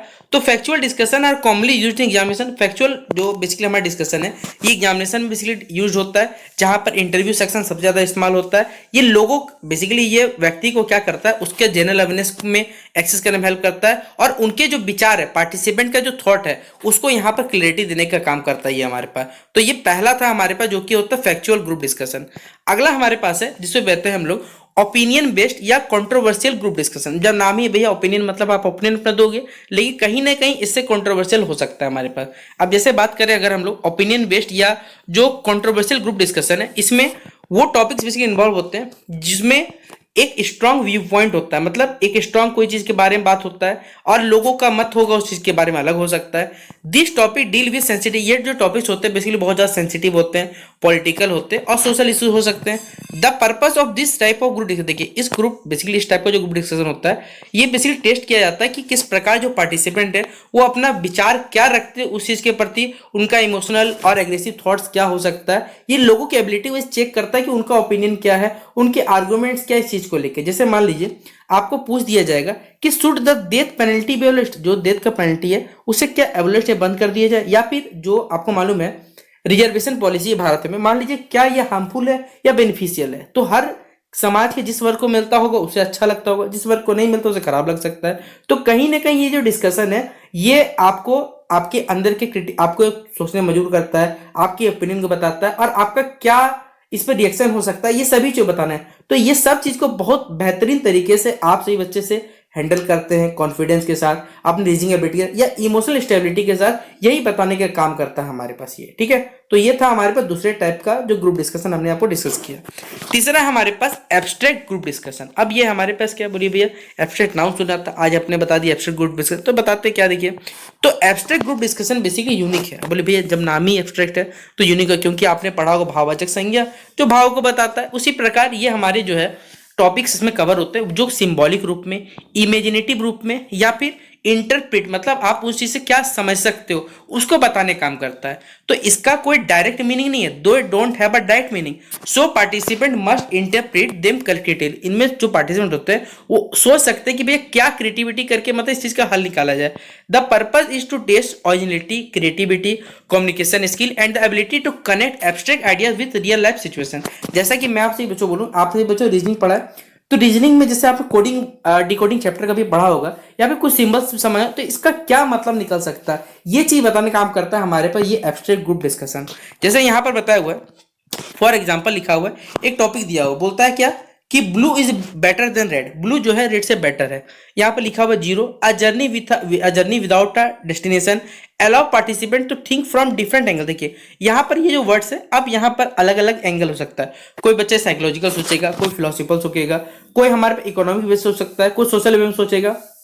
तो यहाँ पर कोई भी राइट और रॉन्ग आंसर नहीं है, मैटर करता है कि आपका वहां पर एक्सप्रेशन क्या है, आपका उस चीज के प्रति नॉलेज या डेप्थ क्या बतानी है। तो इस टाइप का ग्रुप डिस्कशन बेसिकली पार्टिसिपेंट को उनके जो आइडियाज है, उनकी विचारधारा को बताने में क्या करता है, हेल्पफुल होता है हमारे पास। ठीक है, अगला हमारे पास है केस स्टडी और सिचुएशन बेस्ड ग्रुप डिस्कशन। देखिए जब नाम ही है केस स्टडी, तो भैया आप किसी का स्टडी करोगे बेसिकली हमारे पास, या किसी प्रकार सिचुएशन है उस टाइप के ग्रुप डिस्कशन को हमने डिस्कस करने वाले हैं। तो इस टाइप का बेसिकली जो ग्रुप डिस्कशन है ये रियल भी हो सकता है और एक इमेजिनरी सिचुएशन भी क्रिएट किया जा सकता है, जहां पर पार्टिसिपेंट्स को प्रॉब्लम्स को आइडेंटिफाई मतलब खोजना पड़ता है, उसके बाद जो प्रैक्टिकल सॉल्यूशन हो सकते हैं वो बताना है। और इसमें आप अपने आपके इसमें इस एबिलिटी के थ्रू बेसिकली आपके एनालिटिकल एबिलिटी को, आपके टीम वर्क, लीडरशिप को, आपके डिसीजन मेकिंग स्किल्स को इंप्रूव किया जाता है। जैसे मान लीजिए कि यहाँ पर एग्जांपल दिया, एक केस मान लीजिए, एक company is facing in a drop in employee productivity. देखिए कंपनी बेसिकली उसका प्रोडक्टिविटी में एम्प्लॉय लगातार एक डिक्लेशन देखने को मिल रहा है, आप बताइए क्या कारण हो सकता है कि आप इस प्रॉब्लम कैसे इंप्रूव कर सकते हैं। दूसरा केस है, एक स्कूल है इंक्रीज, बेसिकली उसका जो एक्सपीरियंस हो रहा है, ड्रॉप आउट रेट जो इंक्रीज होते जा, इसके क्या क्या कारण हो सकते हैं, एडमिनिस्ट्रेशन इसमें क्या कर सकता है, मतलब स्कूल प्रशासन क्या करेगा। तो पार्टिसिपेंट इसमें डिस्कस करेंगे क्या कॉजेज हो सकते हैं, उस सिचुएशन एनालाइज करेंगे, कारण जानेंगे और क्या इसके लिए प्रॉपर सॉल्यूशन होता है, ये सब बताने काम करेंगे। तो ये कहीं ना कहीं आपके जो मैनेजरियल थिंकिंग को या प्रॉब्लम सॉल्विंग स्किल्स को क्या करता है, रिफ्लेक्ट करने का काम करता है। तो ये था हमारे पास, मैंने आपसे बच्चों ग्रुप डिस्कशन बताया, इसके 4 टाइप बताएं। अगर हम इसके कंक्लूजन पे निकलते हैं, मतलब निष्कर्ष पर अगर बात करें, तो ग्रुप डिस्कशन बेसिकली अलग अलग बेस फॉर्म में हो सकता है, हर एक सेक्शन का अलग अलग पर्पस हो सकता है। इसलिए फैक्चुअल ग्रुप डिस्कशन हो, चाहे ओपिनियन हो, एब्स्ट्रैक्ट हो, केस बेस्ड स्टडी हो, ये सब के सब अलग डिफरेंट टाइप्स हो सकते हैं। इसके अलावा भी और भी हो सकते हैं हमारे पास। तो ये सब के सब फॉर्मेट बेसिकली क्या करते हैं, किसी पार्टिसिपेंट को उनके पर्सनैलिटी में, कम्युनिकेशन में, उनके लीडरशिप क्वालिटीज में इंप्रूव करने में हेल्प करता है। और बेसिकली इंप्रूव तो उनके जो एकेडमिक लाइफ हो गया और उनकी जो प्रोफेशनल जिंदगी हो गया, उनमें ये कैंडिडेट को बहुत ज्यादा क्या करता है, लोगों को समझने में हेल्प करता है। तो ये था हमारे पास ग्रुप डिस्कशन जुड़ा हुआ सवाल, जो कि पेपर में अगर आएगा तो मिनिमम आपको इतना 3 पेजेस का लिखना पड़ेगा, 15 नंबर में आता है। तो अब एक और फॉर्मूला आता है हमारे पास, 55 बाई या स्लैश आप कहें 38/7 formula. In face to face communication, face to face communication में फॉर्मूला 55/38/7। ये फॉर्मूला क्या होता है, बोले भैया हमने बचपन में कभी या फिर अभी भी आप लोग 143 कोडिंग का इस्तेमाल करते होगे, ठीक है, तो 143 का जानते हो, तो भैया ये क्या है, तो चलिए बताते हैं ये क्या हमारे पास है। तो सबसे पहले इसका अगर बात करें तो आपने एक वर्ड सुना होगा कम्युनिकेशन। कम्युनिकेशन मतलब अपने विचारों को क्या करना, लोगों तक पहुंचाने है आपको। इफेक्टिव कम्युनिकेशन प्रभावी तरीके से पहुंचाना। तो इफेक्टिव कम्युनिकेशन जो होता है वो हमेशा याद रखिएगा सिर्फ वर्ड्स का खेल नहीं है, इसमें आप सही बच्चे उसको खुद भी इन्वॉल्व होना पड़ता है। इसमें आप नॉन वर्बल सिग्नल्स का इस्तेमाल करते हो। जैसे सबसे इंपॉर्टेंट थ्योरी है वो ये वाला है 55/38/7। ये जो फॉर्मूला एक साइकोलॉजिस्ट है जिनका नाम था अल्बर्ट मेहरबियन, ठीक है, इनके द्वारा ये दिया गया था। ये बेसिकली ह्यूमंस, जो हम लोग जो ह्यूमंस है उनके द्वारा जो मैसेज दिया था उसको इंटरप्रेट करने का काम करता है। जैसे बताया जा रहा है ये आपके फीलिंग से जुड़ा हो सकता है, आपके एटीट्यूड से, आपके इमोशन से जुड़ा हो जाता है जब आप किसी से फेस टू फेस क्या करते हैं, कन्वर्सेशन करने का काम करते हैं। जैसे इस फॉर्मूला की अगर बात करें तो ये कम्युनिकेशन जो है हमारे पास है, टोटल आपको उम्मीद करता हूं मालूम होगा कि परसेंटेज होता है, परसेंटेज 100 का होता है। आपका बॉडी लैंग्वेज 55% बताता है, आपके बोलने का तरीका 38% होता है, और जो वर्ड्स होते हैं एक्चुअल वर्ड वो 7% को रिप्रेजेंट करने का काम करते हैं। यानी ये सारे के सारे जो परसेंटेज या रेशियो है ये बेसिकली आपके इमोशनल और एटीट्यूडनल जो कम्युनिकेशन है उनको स्पेसिफाई करता है, और आपके जो बेसिकली कम्युनिकेशन में एक पावरफुल रोल प्ले करने का यहाँ पर काम करता है हमारे पास। तो ये पहला समझ में आएगा कि बेसिक चीज क्या है। अब इसमें जो 55% है ना बॉडी लैंग्वेज, आइए उसको पहले डिस्कस करते हैं। तो सबसे ज्यादा पोर्शन में अगर 55% है तो भैया इसका योगदान भी सबसे ज्यादा होगा।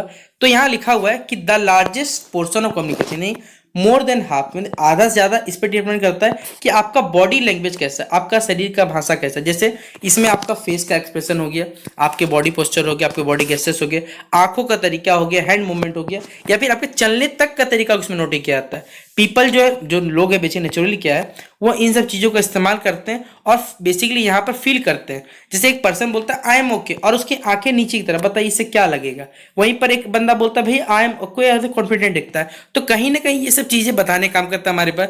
तो वहीं पर अगर आप किसी से अच्छे से, मान लीजिए किसी से फ्रेंडली मिलते हो, आप उससे स्माइल करते हो, अच्छे से बातचीत करते हो, आई कॉन्टेक्ट से रखते हो, तो ये आपको कहीं ना कहीं आपका बॉडी लैंग्वेज को अच्छा बताने का यहाँ पर काम करता है, हमारे वही बताया हुआ है। तो बॉडी लैंग्वेज एक क्रूशियल रोल प्ले करता है टेक ट्रस्ट बिल्डअप करने में, फेस टू फेस कम्युनिकेशन में बढ़ाने में या समझने में ये मदद करता है हमारे पास, ठीक है। अगला जो 38% है जो कि किस पर डिपेंड करता है, आपके टोन ऑफ वॉइस पर। जैसे आप सही बच्चे देखते होंगे कि भैया सोशल मीडिया जमाना, आप रील्स बहुत देखते होंगे, ठीक है, तो रील में आप वीडियो देखे लेकिन आपको बोलने का जो तरीका वो पसंद आ गया या बोली उसका बहुत अच्छा लगा, तो टोन ऑफ वॉइस पे कहीं ना कहीं इंपैक्ट डालता है। इसलिए सेकंड मेजर एलिमेंट है जो हमारे फॉर्मूला का वो है टोन ऑफ वॉइस, ठीक है, जिसमें आप सही बच्चे 38% यहाँ पर जो आपका टोन है वो कंट्रीब्यूट करता है।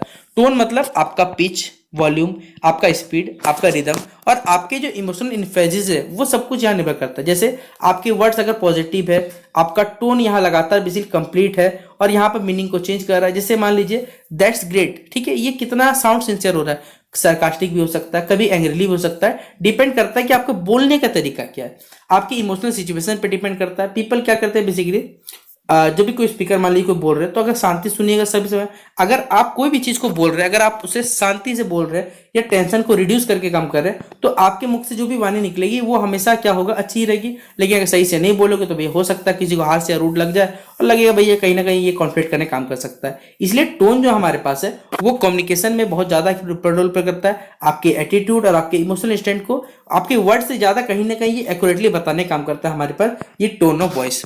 बचा हुआ आपका 7% जो है वो है एक्चुअल वर्ड्स, मतलब आपके द्वारा देखिए जो भी शब्दों को इस्तेमाल किया जा रहा है वो वर्ड्स हमारे पास लिखा हुआ है यहाँ पर कि अकॉर्डिंग टू द फॉर्मूला, मतलब इस फॉर्मूला के हिसाब से जो 7% है आपका इमोशनल मीनिंग को क्या करता है, basically face to face communication में जो रियल वर्ड्स है वो काम करता है। This does not mean that कि जैसे अगर मान लीजिए ये ठीक है 7% है तो कोई मतलब नहीं, 7% हमारे लिए पर बहुत ज्यादा इंपॉर्टेंट है, ये अनइम्पॉर्टेंट नहीं है यहाँ पर, क्योंकि ये वर्ड्स ही बेसिकली जो आपके इमोशंस को आपके बोलने तरीका को बताने काम करता है। इसलिए जैसे लिखा हुआ मान लीजिए I am proud of you, but specially coldly मतलब कोल्डली बोलता है, अवॉइड करता है कॉन्टेक्ट को, तो क्या लिसनर कभी इससे सिंसियर मतलब अच्छे से मतलब सोचेंगे नहीं। वहीं पर अगर अच्छे से बोलते हो, पावरफुल तरीके से बोलते हो, तो कहीं ना कहीं ये आपको लोगों को बेसिकली जेन्युइन लगेगा और यह पसंद भी आता है हमारे पास। अब यहाँ बताया हुआ है व्हेन द फॉर्मूला अप्लाइज, जब ये बेसिकली हमारे पास फॉर्मूला अप्लाई हुआ, ये जो फॉर्मूला है 58/37, ये रूल बेसिकली अप्लाई सभी कम्युनिकेशन के फॉर्म्स में नहीं होता। ये बेसिकली डिपेंड करता है हमारे पास है जब एक स्पीकर अपने इमोशंस को, एटीट्यूड को एक्सप्रेस कर रहा है। ये यहाँ टेक्निकल डिस्कशन में, आपके एकेडमिक लेक्चर्स, फैक्चुअल जो एक्सप्लेनेशन हो गया इंस्ट्रक्शन पर अप्लाई नहीं होता। ये कुछ ही केस में जैसे वर्ड्स जहां पर एक सिग्निफिकेंट रोल प्ले करते हैं वहां पर ये काम करता है। तो ये जो फॉर्मूला है बेसिकली 58/37, ये आपके कम्युनिकेशन में एक largely basically non verbal sector में जो होता है, जहां body language, tone of voice basically क्या हमारे पास है, ये कहीं ना कहीं आपके इमोशनल चीजों को बेसिकली आप कैसे कन्वर्सेशन में हेल्प करते हैं। तो अगर आप इस फॉर्मूला को समझ जाते हैं और कोई भी इंडिविजुअल बेसिकली कम्युनिकेशन को बेटर करते हैं, तो ये आपके जो लिसनर्स है उनके लिए बेहतर है। साथ ही साथ आपके इमोशंस को क्या करता है, ये बढ़ाता, मतलब इमोशंस को बेसिकली क्या इफेक्टिवली बनाता है, जिससे आपका जो बोलना रहेगा वो कहीं ना कहीं लोगों को क्या डालेगा, यहाँ पर इम्पैक्ट डालने का काम करता है। तो ये था हम बोलिए भैया भैया शरीर का जो भाषा होता है, हाँ एक प्रकार से सही है आप कहीं पर। तो बॉडी लैंग्वेज हमारे पास ये जो कम्युनिकेशन है इसका सबसे एक इम्पॉर्टेंट और एक पावरफुल क्या है हमारे पास एक्सेप्ट है बेसिकली कम्युनिकेशन का। ये लिखा हुआ है कि body language is one of the most powerful and important aspects of communication. Body language हमारे शरीर का, ये सॉरी हमें सिर्फ आप करिएगा, हमारे कम्युनिकेशन में सबसे ताकतवर और एक जरूरी हमारे पास कह सकते हैं पहलू है हमारे पास कम्युनिकेशन का। यहाँ पर अगर हम लोग बात करें, ये जो बॉडी लैंग्वेज होता है ये हमारा नॉन वर्बल सिग्नल्स को बेसिकली क्या करता है, रेफर करता है, मतलब उसे बताने काम करता है, जिसमें हम लोग क्या करते हैं, जिसके थ्रू बेसिकली हम यहाँ पर जो थॉट्स हो गए, इमोशंस हो गए, हमारे जो इंटेंशन मतलब हम क्या बताना चाह रहे हैं, उन सब चीज़ों को हम लोग यहाँ पर बताने की कोशिश करते हैं बॉडी लैंग्वेज के थ्रू।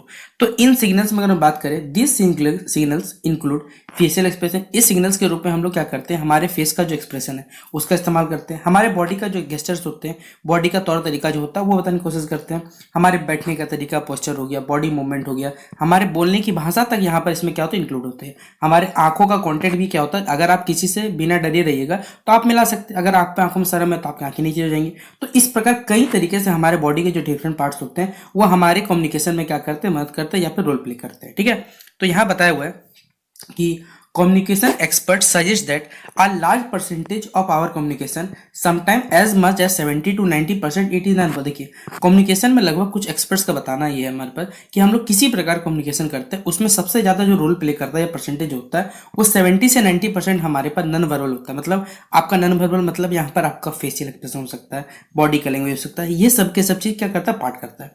तो this means that the way view, मतलब जिस प्रकार देखिए आप मानते किसी को चलते देखते हो, किसी का बोलने का तरीका, किसी का लुक आपको अट्रैक्टिव करता है, ये सब की सब चीज़ क्या होता है कम्युनिकेशन में आपके शब्दों से कहीं ज़्यादा, आपके बोलने से ज़्यादा आपके तौर तरीकों पे क्या करता है, आपको बेसिक प्रभावी करता है। तो ये होता है हमारे पास बॉडी लैंग्वेज। तो सबसे पहले उम्मीद करूंगा कि बॉडी लैंग्वेज आपका जो बेसिक चीज़ होता है वो आपको बेहतरीन तरीके से यहाँ क्लियर हो गया होगा। अगर हम इसी बॉडी लैंग्वेज बात करें तो body language plays a vital role in helping people understanding each other beyond words. देखिए बॉडी लैंग्वेज के द्वारा बेसिकली एक महत्वपूर्ण किरदार या फिर कह सकते हैं रोल प्ले करता है हमारे जीवन में कि अगर हम लोग किसी को समझना चाहते हैं, ठीक है, मान लीजिए आप किसी भी लोग समझ रहे हैं, आप अपने मित्र को किसी अनजाने समझ रहे, तो आप बिना शब्दों के उसके जो इमोशंस के थ्रू या बिना लोगों को जान पहचान के भी आप समझ सकते हो उसके बॉडी लैंग्वेज के थ्रू। जैसे यहाँ लिखा हुआ है for example a smile can express warmth and friendliness while frowning can indicate sadness और डिसअप्रूवल। मान लीजिए कोई आपके सामने, फॉर एग्जांपल ले रहा हूँ, कोई आदमी मान लीजिए किसी हंस रहा है, तो हंसने का मतलब है कि वो आपको अच्छा समझता है, वो आपके साथ दोस्ती कर रहा है। लेकिन वहीं पर कोई अपसेट है तो हो सकता है वो कुछ दुख होगा, कुछ आपसे नहीं बात करना चाहता, इस प्रकार बहुत सारी फीलिंग्स बताते हैं। तो similarly nodding the head usually miss agreement, मतलब मान लीजिए कोई आपको सिर हिला के ऐसे कर रहा है, मतलब वो हाँ कर रहा है। वहीं पर अगर आपसे कोई बेसिकली मुंडी से दाएं बाएं कर रहा है, इसका मतलब क्या हुआ, आपसे डिसएग्री है बेसिकली। दूसरा हमारे पास क्या है, eye contact can communicate interest. Eye contact से भी देखिए क्या होता है, एक इंटरेस्ट पैदा होता है जिससे आपके जीवन में कॉन्फिडेंस, ऑनेस्टी का भाव आता है। वहीं पर अगर बात करें, अगर आपका आई कॉन्टेक्ट सही से नहीं हो पा रहा तो भैया आप नर्वसनेस हो गए या फिर आपके अंदर कॉन्फिडेंस की कमी देखी जाती है। Even the way of a person stands और sit can reveal their level of comfort, confidence और ओपनेस। देखिए यहाँ पर बात करें, बहुत सारे व्यक्ति देखिए क्या करते हैं, कहीं जैसे आपने बहुत सारे लोगों को भाषण देते देखा होगा या फिर स्टैंड अप कॉमेडी में देखा होगा या बड़े स्टेज पर देखा होगा, तो वहाँ पर उन लोगों के खड़े रहने का तरीका, कंफर्ट में रह के बोलने का तरीका, कॉन्फिडेंस, ये सब के सब चीज़ आपको क्या करते हैं, बताने का काम करते हैं कि भैया वो एकदम कंफर्ट में, वो आराम से आपसे बातचीत यहाँ पर कर सकते हैं। ठीक है, तो ये हमारे पास बॉडी लैंग्वेज क्या है, रोल प्ले करता है। अगर हम बात करें तो one of the main reasons body language is important to that it adds depth and clarity to verbal communication. देखिए अगर ये बॉडी लैंग्वेज जो है, इसी के थ्रू बेसिकली हमारे जो कम्युनिकेशन है उस कम्युनिकेशन में गहराई आती है और क्लैरिटी आती है बेसिकली वर्बल कम्युनिकेशन में। Words alone may sometimes fail to express the true feelings of a speaker. देखिए कोई भी वक्ता यानी कोई बोलने वाले वो अपने वर्ड्स का इस्तेमाल तो कर सकते हैं, लेकिन कई बहुत समय ऐसा कुछ होता है कि जहां पर आपके वर्ड सिर्फ काम नहीं देते, आपके बॉडी लैंग्वेज, आपके इमोशन, ये सब चीज वहां पे जो कमी होता है ना, इमोशनल गैप जो होते हैं उनको ये भरने का काम करते हैं। ठीक है, फॉर इंस्टेंस लिखा हुआ है see am I am fine. देखिए अगर मान लीजिए मैं बोलता हूँ मैं फाइन हूँ, मैं अच्छा हूँ, और वहीं पर आप छोटी सी स्माइल देते हैं तो आपके अंदर एक ऊर्जा भाव पैदा करता है। वहीं पर आप सेम वर्ड बोलो लेकिन आपके अंदर एक डर का भाव हो, तो क्या होगा इससे, क्या वो सामने वाला पार्टी को लगेगा कि भैया इसके अंदर कोई ना कोई डर है, कोई डर है, कुछ लगेगा कि यहाँ इसके मन में कोई खोट है, ऐसा भी हो सकता है हमारे पास। तो इसलिए हमारे पास क्या है, बॉडी लैंग्वेज जो है वो लोगों को बेसिकली उनके रियल मीनिंग, शब्दों के पीछे क्या इमोशंस है, वर्ड्स के पीछे, वो सब इंटरप्रेट मतलब पता लगाने का भी क्या करता है, हमारे पास काम करता है। तो ये हो गया हमारे पास बॉडी लैंग्वेज का रोल। अगला पॉइंट है हमारे पास इन पर्सनल, सॉरी माफ करिएगा, प्रोफेशनल कम्युनिकेशन, मतलब आपके व्यावसायिक जीवन में बात करें तो बॉडी लैंग्वेज है एक प्रकार से आपके जीवन में की रोल प्ले करता है, महत्वपूर्ण रोल है, क्योंकि वो आपके जीवन में एक पॉजिटिव इंप्रेशन जमाता है, आपके अंदर एक ट्रस्ट मतलब विश्वास भरोसा पैदा करता है। आप मान लीजिए कभी इंटरव्यू भी जाते हैं, मीटिंग्स में या प्रेजेंटेशन जाते हैं, आपके बैठने का पोस्चर हो गया, हाथ मिलाने का तरीका हो गया, आप कॉन्फिडेंस से, आपके आंखों कॉन्टेक्ट, ये सब किसे आपको दिखाता है भैया बहुत ज़्यादा प्रोफेशनलिज्म है और आपके अंदर कॉन्फिडेंस भरा हुआ है। वहीं पर जब आप मान लीजिए आप लोगों से बचते हैं, आप हाथ मिलाने से, हो सकता है आंखें मिलाने से बचते हैं, इस प्रकार से क्या होता है वो एक अंदर आपकी कमी देखी जाती है। तो leader who use open gesture and positive expression are often seen as approachable. जैसे फॉर एग्जांपल मान करते हैं, जैसे आप हमारे भारत के प्रधानमंत्री नरेंद्र मोदी जी को देखते हो तो उनके अंदर आपको हमेशा कॉन्फिडेंस दिखता है। अब वहीं पर लगता है अगर आप किसी छोटे मोटे नेता को देखते हो तो हाँ लगता है भैया ये डरता है, कहीं बोलने से पहले 4 बार सोचे क्या बोलना है। वहीं पर आप बड़े बहुत सारे बिजनेसमैन को देखते हो सेम इसी प्रकार, तो उनके अंदर कोई भी डर नहीं है कि वो क्या बोल रहे, क्योंकि उनको मालूम है कि क्या बोलना है, क्या है, किस प्रकार बोलना है, किस तरह बैठने, तभी सब कुछ मालूम है। ठीक है, तो यहाँ पर ये हमें क्या करता है, मोटिवेट करता है, हमारे टीम मेंबर्स को भी इंस्पायर करता है कि हमें ये ऐसे काम करना चाहिए। ठीक है, तो ये हमारे प्रोफेशनल कम्युनिकेशन में हेल्प करता है। अगर हम बात करें पर्सनल रिलेशनशिप के बारे में कि आपके व्यक्तिगत जो जीवन है या संबंध है उनमें ये किस प्रकार रोल प्ले करता है, तो सबसे पहले बताया हुआ है कि body language helps express empathy, affection and understanding. Body basically आपके पर्सनल कम्युनिकेशन में या पर्सनल रिलेशनशिप में ये आपके जीवन में बेसिकली अफेक्शन बढ़ाएगा, अंडरस्टैंड को बढ़ाएगा, एम्पैथी को बढ़ाएगा। वहीं पर एक कंफर्ट टच होगा या फिर एक कह सकते हैं आई कांटेक्ट अच्छा होगा हमारे पास, तो ये आपके केयर को दर्शाएगा, आपका अटेंशन सही है, ये सब चीज़ यहाँ पर बताने का काम करता है। तो when people understand each other non verbal cues it strength their emotional connection. जैसे अगर आप किसी भी व्यक्ति से बात कर रहे हो, जैसे फॉर एग्जांपल मैं आपसे ही बच्चों से यहाँ पर क्या इस वीडियो के थ्रू बात कर रहा हूँ, तो मैं आपसे ही बच्चों को पढ़ा रहा हूँ, तो मैं यहाँ पर कॉन्फिडेंस हूँ कि मैं आपको जो भी चीज़ बता रहा हूँ वो वास्तविकता में आपके लिए सही है और आपसे बच्चे ध्यानपूर्वक सुन रहे हैं, तो कहीं ना कहीं हमारे बीच में इमोशनल कनेक्शन सेटअप हो रहा है। क्यों? क्योंकि यहाँ पर मैं आपसे बच्चों जो पढ़ा रहा हूँ उसमें कॉन्फिडेंस हो कि हाँ भैया ये बहुत अच्छा चीज़ बता रहा हूँ, समझा रहा हूँ, इसलिए मैं सही हूँ ना। अगर यहाँ पर कोई गलत चीज़ रहेगी तो हो सकता है मेरा कॉन्फिडेंस डाउन हो जाए। ठीक है, इस प्रकार से तो ये क्या करता है, बेसिकली इमोशनल कनेक्शन को अच्छा करता है और जो मिसअंडरस्टैंडिंग होती है, मतलब जो गलत फहमी मान ली किसी भी जनरेट होगी, उसको भी कम करने काम करता है। For example, parents often understand their children words through expression and behaviour when even when they before. देखिए, आपको मालूम है कि जो छोटे बच्चे होते हैं या फिर आपसे बच्चे, जब आपके माता पिता है आपके एक्सप्रेशन देख के समझ जाते हैं कि आज आपका मूड सही है या गलत है, या फिर ये सब चीज़ समझने काम करता है पेरेंट्स, क्योंकि वो आपके फीलिंग्स को देख के समझ जाते हैं कि हाँ, वो बिना बोले भी आप लोग पता कर सकते हैं ये पेरेंट्स। ठीक है, अगला हमारे पास क्या बताया हुआ है, more over body language is a universal form of communication. एक यूनिवर्सल फॉर्म है कम्युनिकेशन का, जो कि आप यहाँ पर बिना भाषा का, कोई भी कल्चरल यहाँ पर बैरियर नहीं है, उसके बिना भी लोग समझ सकते हैं। आपके गेस्चर्स हो गए, कल्चर, आप किसी भी कल्चर से बिलोंग करते हो कोई दिक्कत नहीं, लेकिन आपके एक्सप्रेशन, एंगर, फील, ये सब के सब हर जगह मौजूद है, जिससे लोग समझ सकते हैं। तो ये आपके बॉडी लैंग्वेज बेसिकली क्या है, एक इंपॉर्टेंट रोल प्ले करता है ग्लोबल वैश्विक स्तर पर भी क्या है हमारे पास एक बड़े पैमाने पर काम करता है, जहाँ पर लोग भले अलग अलग विचारधारा के हो, अलग अलग नहीं, लेकिन वहीं पर आपके बॉडी गेस्चर देख के, बॉडी लैंग्वेज को देख के लोग आपसे समझ सकते हैं। ठीक है, अगला बताया हुआ यहाँ पर, However, it is also important to be aware that body language can be misinterpreted। देखिए, हमें लोगों को बेसिकली जागरूक भी करना चाहिए कि जो बॉडी लैंग्वेज है वो मिस इंटरप्रेट भी हो सकता है कभी के, क्योंकि देखिए आपको मालूम है भारत में विभिन्न विभिन्न लोग हैं, विभिन्न सभ्यता के लोग हैं, हो सकता है कहीं किसी कह सकते हैं कल्चर में कोई शब्दों का मतलब कुछ अलग हो सकता है, कुछ बॉडी पोजिशंस का कोई मतलब अलग हो सकता है, जिसमें एक कहीं ना कहीं यहाँ पर डर रहता है कि मिस इंटरप्रेट, गलतफहमी पैदा हो सकता है। इसलिए हमें कोशिश रहती है कि यहाँ पर लोगों को जितना बेहतरीन तरीके से सोच सके वो चीज़ों को यहाँ पर समझाया जाए, लोग जागरूक हो सके, लोग सही समझ सके, ये काम हमारे पास किया जाता है। ठीक है, अगर हम बात करें पूरे निष्कर्ष पर आते हैं तो in conclusion, body language is a vital component of effective communication. Body language जो हमारे पास एक प्रभावी संचार के लिए यानी इफेक्टिव कम्युनिकेशन के लिए एक जरूरी कंपोनेंट है।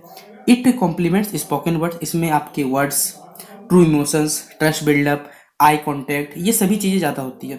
जहाँ पर ये आपके पर्सनल लाइफ तो मदद करता ही करता है, वहीं पर आपके प्रोफेशनल ज़िंदगी में, आपके लाइफ में पॉजिटिविटी हो गए, आपके रिलेशनशिप को मौजूद करता है, अंडरस्टैंडिंग को मौजूद करता है, और साथ ही साथ आपके कम्युनिकेशन को इम्पैक्टफुल और मीनिंगफुल बनाने का ये काम करता है बॉडी लैंग्वेज। तो ये सवाल अगर आपको पेपर में आता है तो इतना बना के अगर आप लिखिएगा तो आपके जो टीचर्स है बेसिकली जो आपके कॉपी चेक करेंगे वो आपको 15 मार्क्स एकदम हंस हंस के देंगे, क्योंकि आपने यहाँ पे जो भी चीज़ें बताई है वो टू द कॉन्टेक्स्ट बताया हुआ है, आपके सिलेबस के हिसाब से बताया हुआ है। तो 15 में 15 अगर आपको चाहिए तो इसी प्रकार कोशिश करें अपने हिसाब से बना के लिखने का। मैं आपको हर बार बोलूँगा, आप सही बच्चे हमसे पढ़ते हैं तो मैंने आपको हमेशा बोला हुआ है कि आप जितना हो सके खुद से कोशिश करें अपने शब्दों को बना के लिखने का, क्योंकि अगर आप सही बच्चे जिस दिन खुद से बना के या खुद से समझ के कि क्या बताना है क्या लिखना है, तो आपको जीवन में एक नया कह सकते हैं फेज स्टार्ट होगा, और आप खुद ब खुद क्या कर सकते हो, लाइफ में जो भी मुसीबत आएगी वो सॉल्व कर सकते हो। ठीक है, तो ये हमारे पास क्या होता है बॉडी लैंग्वेज, मैंने बता दिया। अब अगला क्वेश्चन हमारे पास है टाइम मैनेजमेंट। ये सवाल आप सभी बच्चे जो भी पढ़ने लिखने वाले बच्चे, सबसे पहले उसे तो वो इजी रेट कर लेंगे, और जो पढ़ने लिखने बच्चे नहीं है वो आज तो नहीं लेकिन भविष्य में कहीं ना कहीं इस चीज़ को जरूर रिलेट करेंगे अपने जीवन से। समय प्रबंधन, ये आपके पेपर में सवाल आया हुआ है 15 मार्क्स का। आप अगर PYQ चेक करते हैं तो ये 15 नंबर में ये सवाल पूरा पूछा हुआ है। तो क्या ऐसे हो सकता है, इस टॉपिक के बारे में मैं बताने की कोशिश करता हूँ। सबसे पहले नाम ही, जब भी टाइम को मैनेज करना है तो किस प्रकार मैनेज होता है, तो चलिए आइए शुरू करते हैं ये सवाल 15 नंबर के लिए। तो time management is one of the most important skills that a person can develop in life. Time management एक ऐसा स्किल है जो हर व्यक्ति के लिए अलग अलग होता है। हर व्यक्ति अपने जीवन में इसे डेवलप करता है, सीखता है कि किस प्रकार टाइम को मैनेज कर सके। It means organising and planning how to divide your work time between activities so that you can make the most of every moment. देखिए, आप टाइम को इस प्रकार मैनेज करते हो कि आपके जीवन में रोज की जो घटित काम है वो सब के सब टाइम पे कंप्लीट हो, और आप जीवन के जो भी काम चल रहे हैं उनमें सभी अच्छे से काम कर पाए। हर आदमी के लिए देखिए 24 घंटा ही होता है दिन में, साल में 365 दिन ही होता है, जहाँ पर वो अपने जीवन में जो भी लक्ष्य उनको पाके वो सक्सेस पा सकता है, अपनी प्रोडक्टिविटी को इंक्रीज करता है, खुशी रहता है। तो अगर हम सही टाइम मैनेजमेंट करना सीखे तो हमारे जो गोल्स है, हमारे जीवन में जो स्ट्रेसेस है, तनाव वो कम होगा, और एक अच्छा बैलेंस लाइफ स्टाइल हम लोग क्या कर सकते हैं, इस चीज़ को मेंटेन कर सकते हैं। तो सबसे पहले उम्मीद करूंगा ये टाइम मैनेजमेंट जो बेसिक चीज़ है वो आपको यहाँ पर समझ में आया होगा। अगला हम बात करें तो यहाँ पर लिखा हुआ इसी में कि time is one of the most valuable resources in human life. Resources मतलब वह संसाधन बेसिकली जो हमारे यूज में आता है। तो टाइम भी एक प्रकार का हमारा रिसोर्स है, क्योंकि हम इसका यूज करते हैं, क्योंकि आपको मालूम है एक बार ये चला गया तो फिर से मिल नहीं सकता। इसलिए टाइम का प्रॉपर सही से इस्तेमाल, चाहे ये आपका पर्सनल जिंदगी हो या प्रोफेशनल जिंदगी हो, वहां पर ये काम देता है। तो people who manage their time will sorry well are able to complete their work. जो भी लोग टाइम को मैनेज करना सीख गए वो अपने काम को समय पे करते हैं और साथ साथ अपने लिए समय भी बचाते हैं, अपने फैमिली के पर्सनल डेवलपमेंट के लिए। वहीं दूसरी ओर जो लोग वेस्ट करते हैं तो बाद में जाके उन्हें स्ट्रेस फील होता है, बहुत सारा तनाव महसूस करते हैं, दुख में रहते हैं। ये सब चीज़ देखने को उनके जीवन में मिलती है। तो पहला ही हमारे पास बताया हुआ है कि किस प्रकार हम लोग यहाँ पर टाइम मैनेजमेंट की प्लानिंग करें। देखिए लिखा हुआ है, आप पढ़ सकते हैं कि the first step in time management is planning. यानी सबसे पहले क्या करना है, आपको प्लानिंग करना है। यानी एक आप क्या कर सकते हैं, अपने लिए एक डेली और एक वीकली क्या करें, शेड्यूल बनाए कि भैया ये चीज़ हमें क्या है टाइम पे करना है। When we plan our day in advance, मतलब जब आपने डे को पहले प्लान कर लिया तो भैया ये करना है, तो आपके जितने भी इंपॉर्टेंट टास्क है या जो भी अननेसेसरी चीज़ है उनको पहले हटाइए कि नहीं करना है। एक शॉर्ट टाइम के लिए और लॉन्ग टर्म का गोल डिसाइड करें कि हाँ रोज धीरे धीरे करके इस चीज़ को हमें अचीव करना है। वहाँ पर अपने टास्क को लिखिए, फिर रात में चेक करें कि हाँ आपने आपको पाया नहीं पाया। इससे आपके जीवन में एक मोटिवेशन आता है और हाँ आपको लगता है कि हाँ हमने कुछ काम किया। तो ये पहला बेसिक स्टेप होता है कि भैया प्लानिंग करो जीवन में, ठीक है। अगला हमारे पास क्या है, दूसरा मतलब इस चीज़ का टाइम मैनेजमेंट का क्या की है हमारे पास है, वो है प्रायोरिटाइजेशन। प्रायोरिटाइजेशन मतलब यहाँ पर क्या होता है, सारे काम जरूरी नहीं है। बोलिए भैया क्या, क्योंकि आपको मालूम है कि आपके गोल के प्रति जो आपका झुकाव है वहाँ जो भी चीज़ें वो सब सही है, बाकी वहाँ एक्स्ट्रा जो चीज़ें हैं वो आपके जीवन में कोई मायने नहीं रखती। जैसे फॉर एग्जांपल मान लीजिए आपने क्या किया, आपको कोई काम कर रहे हो, फॉर जैसे मान लीजिए आप पढ़ाई का काम करो, ठीक है, आपको पढ़ना रोज का काम है, ये जरूरी चीज़ है। वहीं पर आप ठीक है भाई मूवी देखने जाते हो, मैं मना नहीं करूंगा, आप हो सकता है वीकली जा सकते हो, 15 दिन में जा सकते हो, महीना भी दिया, लेकिन कोई बोले कि आपको रोज जाना है, क्या जरूरी है? नहीं, कोई बेसिक चीज़ तो नहीं है। बेसिक चीज़ रहेगा जरूरी रहेगा वो हो सकता है, लेकिन आपको सबसे पहले क्या करना है कि भैया कुछ प्रायोरिटाइज करना है कि हाँ ये जरूरी है, पढ़ना जरूरी है, असाइनमेंट जरूरी है, सोशल मीडिया पर अगर कोई काम कर रहे हो या में से टाइम पे मान लो पढ़ना जरूरी है, तो वो सब चीज़ करो। जैसे फॉर एग्जाम्पल मेरे लिए, मैं आपसे बच्चों को कोशिश करता हूँ कि जितना फ्री ऑफ कॉस्ट हो सके आपसे बच्चों को यहाँ पर एजुकेशन प्रोवाइड करें, क्योंकि सभी बच्चे यहाँ पे कह सकते हैं एजुकेशन सेक्टर में कहा जाए, आप देखते होंगे सबको 1 से लेकर 12 क्लास तक सभी पढ़ाता है, लेकिन ग्रेजुएशन का बहुत कम ही लोग हैं जो यहाँ पर बताने की कोशिश करते हैं। और उनमें से मैं भी कोशिश करता हूँ कि आप सही बच्चों के लिए जितना हो सके फ्री ऑफ कॉस्ट आप सही बच्चों को पढ़ा के, क्योंकि आज मैं हो सकता हूँ मैं आज अवेलेबल हूँ, भविष्य में शायद मैं ना रहूँ, ठीक है, लेकिन कोई तो ऐसा मतलब क्रिएट हो सके बच्चा या फिर कोई ऐसे प्लेटफॉर्म बन सके जहाँ पर बच्चों की मदद की सके। ये हमारी सोच है और हो सकता है कुछ बच्चों को ये सब सोच पसंद भी है कि हाँ भैया सही काम कर रहे हैं, बाकी ऊपर वाला है, अगर सही है तो भगवान खुद आगे बढ़ाएंगे, बाकी जिनकी मर्जी रहेगी। इसलिए आपसे ही पहले क्या करें, प्रायोरिटाइज करें कि क्या करना है और जो फालतू चीज़ें उनको हटाना है, ठीक है। अगला हमारे पास है अवॉइडिंग, क्या करना है, प्रोक्रेस्टिनेशन। जैसे आपको मालूम है बहुत सारे लोग क्या करते हैं टाइम को, अगला हमारे पास पॉइंट है कि आपको क्या करना है, सबसे पहले अवॉइड करना है, प्रोक्रेस्टिनेशन को अवॉइड करना है, ठीक है, जितना आपसे लिए क्रूशियल हो सके उसको अवॉइड करो। बेसिकली बहुत लोग क्या करते हैं, समय को बर्बाद करते हैं, टाइम को, वर्क को डिले करते हैं, सोचते हैं कि भैया हमारे पास समय तो बहुत है कर लेंगे, लेकिन इससे आपकी जो काम करने की जो प्रोडक्टिविटी होती है वो कम होती है।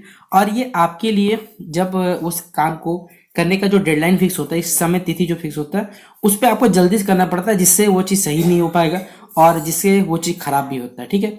तो बेस्ट वे क्या है कि आपको छोटे छोटे कदम लेने चाहिए, आपको डेडलाइन से पहले समय को काम खत्म कर लेना चाहिए, जिससे आपसे बच्चे को एक रिवार्ड भी मिलेगा खुद के लिए कि हमने टाइम पे वो काम को कंप्लीट कर लिया। अगला हमारे पास है डिसिप्लिन एंड कंसिस्टेंसी। डिसिप्लिन और कंसिस्टेंसी ये दो चीज़ें हैं जो आपके टाइम मैनेजमेंट के लिए बहुत ज़्यादा एसेंशियल है। आपको मालूम है कि आपकी जो अच्छी आदतें, चाहे जैसे सुबह उठना हो गया, एक रूटीन को फॉलो करना, जो भी आपके जीवन डिस्ट्रैक्शंस होते हैं जैसे फ़ोन का यूज करना, टाइम में सारा चीज़ कंप्लीट करना, ये सब एक अच्छे हैबिट है। वहीं पर आप छोटे छोटे ब्रेक्स ले लीजिए, जैसे आपको मान लीजिए भैया काम करते थोड़ा थक जा रहे हो, आप 2 घंटा काम करो, 5 मिनट के लिए एक पावर नैप ले लो। इससे आपके जीवन में क्या होगा, एक बेहतरीन तरीके से आप लोग उभर के आओगे और काम को सही से कर पाओगे, ठीक है। तो अगर हम बात करें तो इफेक्टिव टाइम मैनेजमेंट आपकी लाइफ में एक हेल्दी जो वर्क लाइफ को बैलेंस करता है, साथ ही साथ आपके टाइम को प्रॉपर्ली इसे मैनेज किया जाता है और टाइम जो बेसिकली आप सभी लोगों का जो टाइम पे काम रहता है वो खत्म होता है और आप अपने फैमिली को, आपके ऑफिस को एक रिलैक्स मोमेंट मिलता है, जिससे आप अपने जीवन के चाहे मेंटल हो चाहे फिजिकल हो, ये सभी के सभी चीज़ों को बैलेंस कर पाते हो सही से। इसलिए टाइम मैनेजमेंट बहुत ज़्यादा जरूरी है। अगर हम कंक्लूजन में निकले, मतलब यहाँ पर जो निष्कर्ष पर बात करें, तो time management is not just about doing more work in less time. Time management ये कभी भी नहीं है कि भाई कम समय पर ज़्यादा काम कर सको, ये है कि सही समय पर आप सही चीज़ों को कर सको, ये ज़्यादा जरूरी है। ये आपको ऑर्गेनाइज करता है, आपकी प्रोडक्टिविटी बढ़ाता है, आपको स्ट्रेस फ्री करता है। अगर आप स्टूडेंट हो तो आपको, स्टूडेंट हो चाहे प्रोफेशनल हो, चाहे कोई होम मेकर हो, या फिर आप किसी प्रकार के व्यक्तित्व हो, आपके जीवन में ही आपको सक्सेस और जीवन में सक्सेस जो सेटिस्फेक्शन है वो आपको दिलाता है। तो as the saying goes, time and tide, मतलब समय और जो ज्वार है बेसिकली टाइड, वो कभी किसी इंतजार नहीं करता। आपको हमेशा टाइम की रिस्पेक्ट करनी चाहिए, आपको सही से प्लान करना चाहिए, और जीवन के हर मोमेंट का आपको सही से इस्तेमाल करना चाहिए, ताकि आपके फ्यूचर एक अच्छा फ्यूचर बन सके। तो ये होता है हमारे पास टाइम मैनेजमेंट, जिस पे मैंने आपसे बच्चों को एक छोटा सा नहीं, लगभग 500 शब्दों का, ये 500 वर्ड्स का इसे कंप्लीट करके बता दिया। तो ये था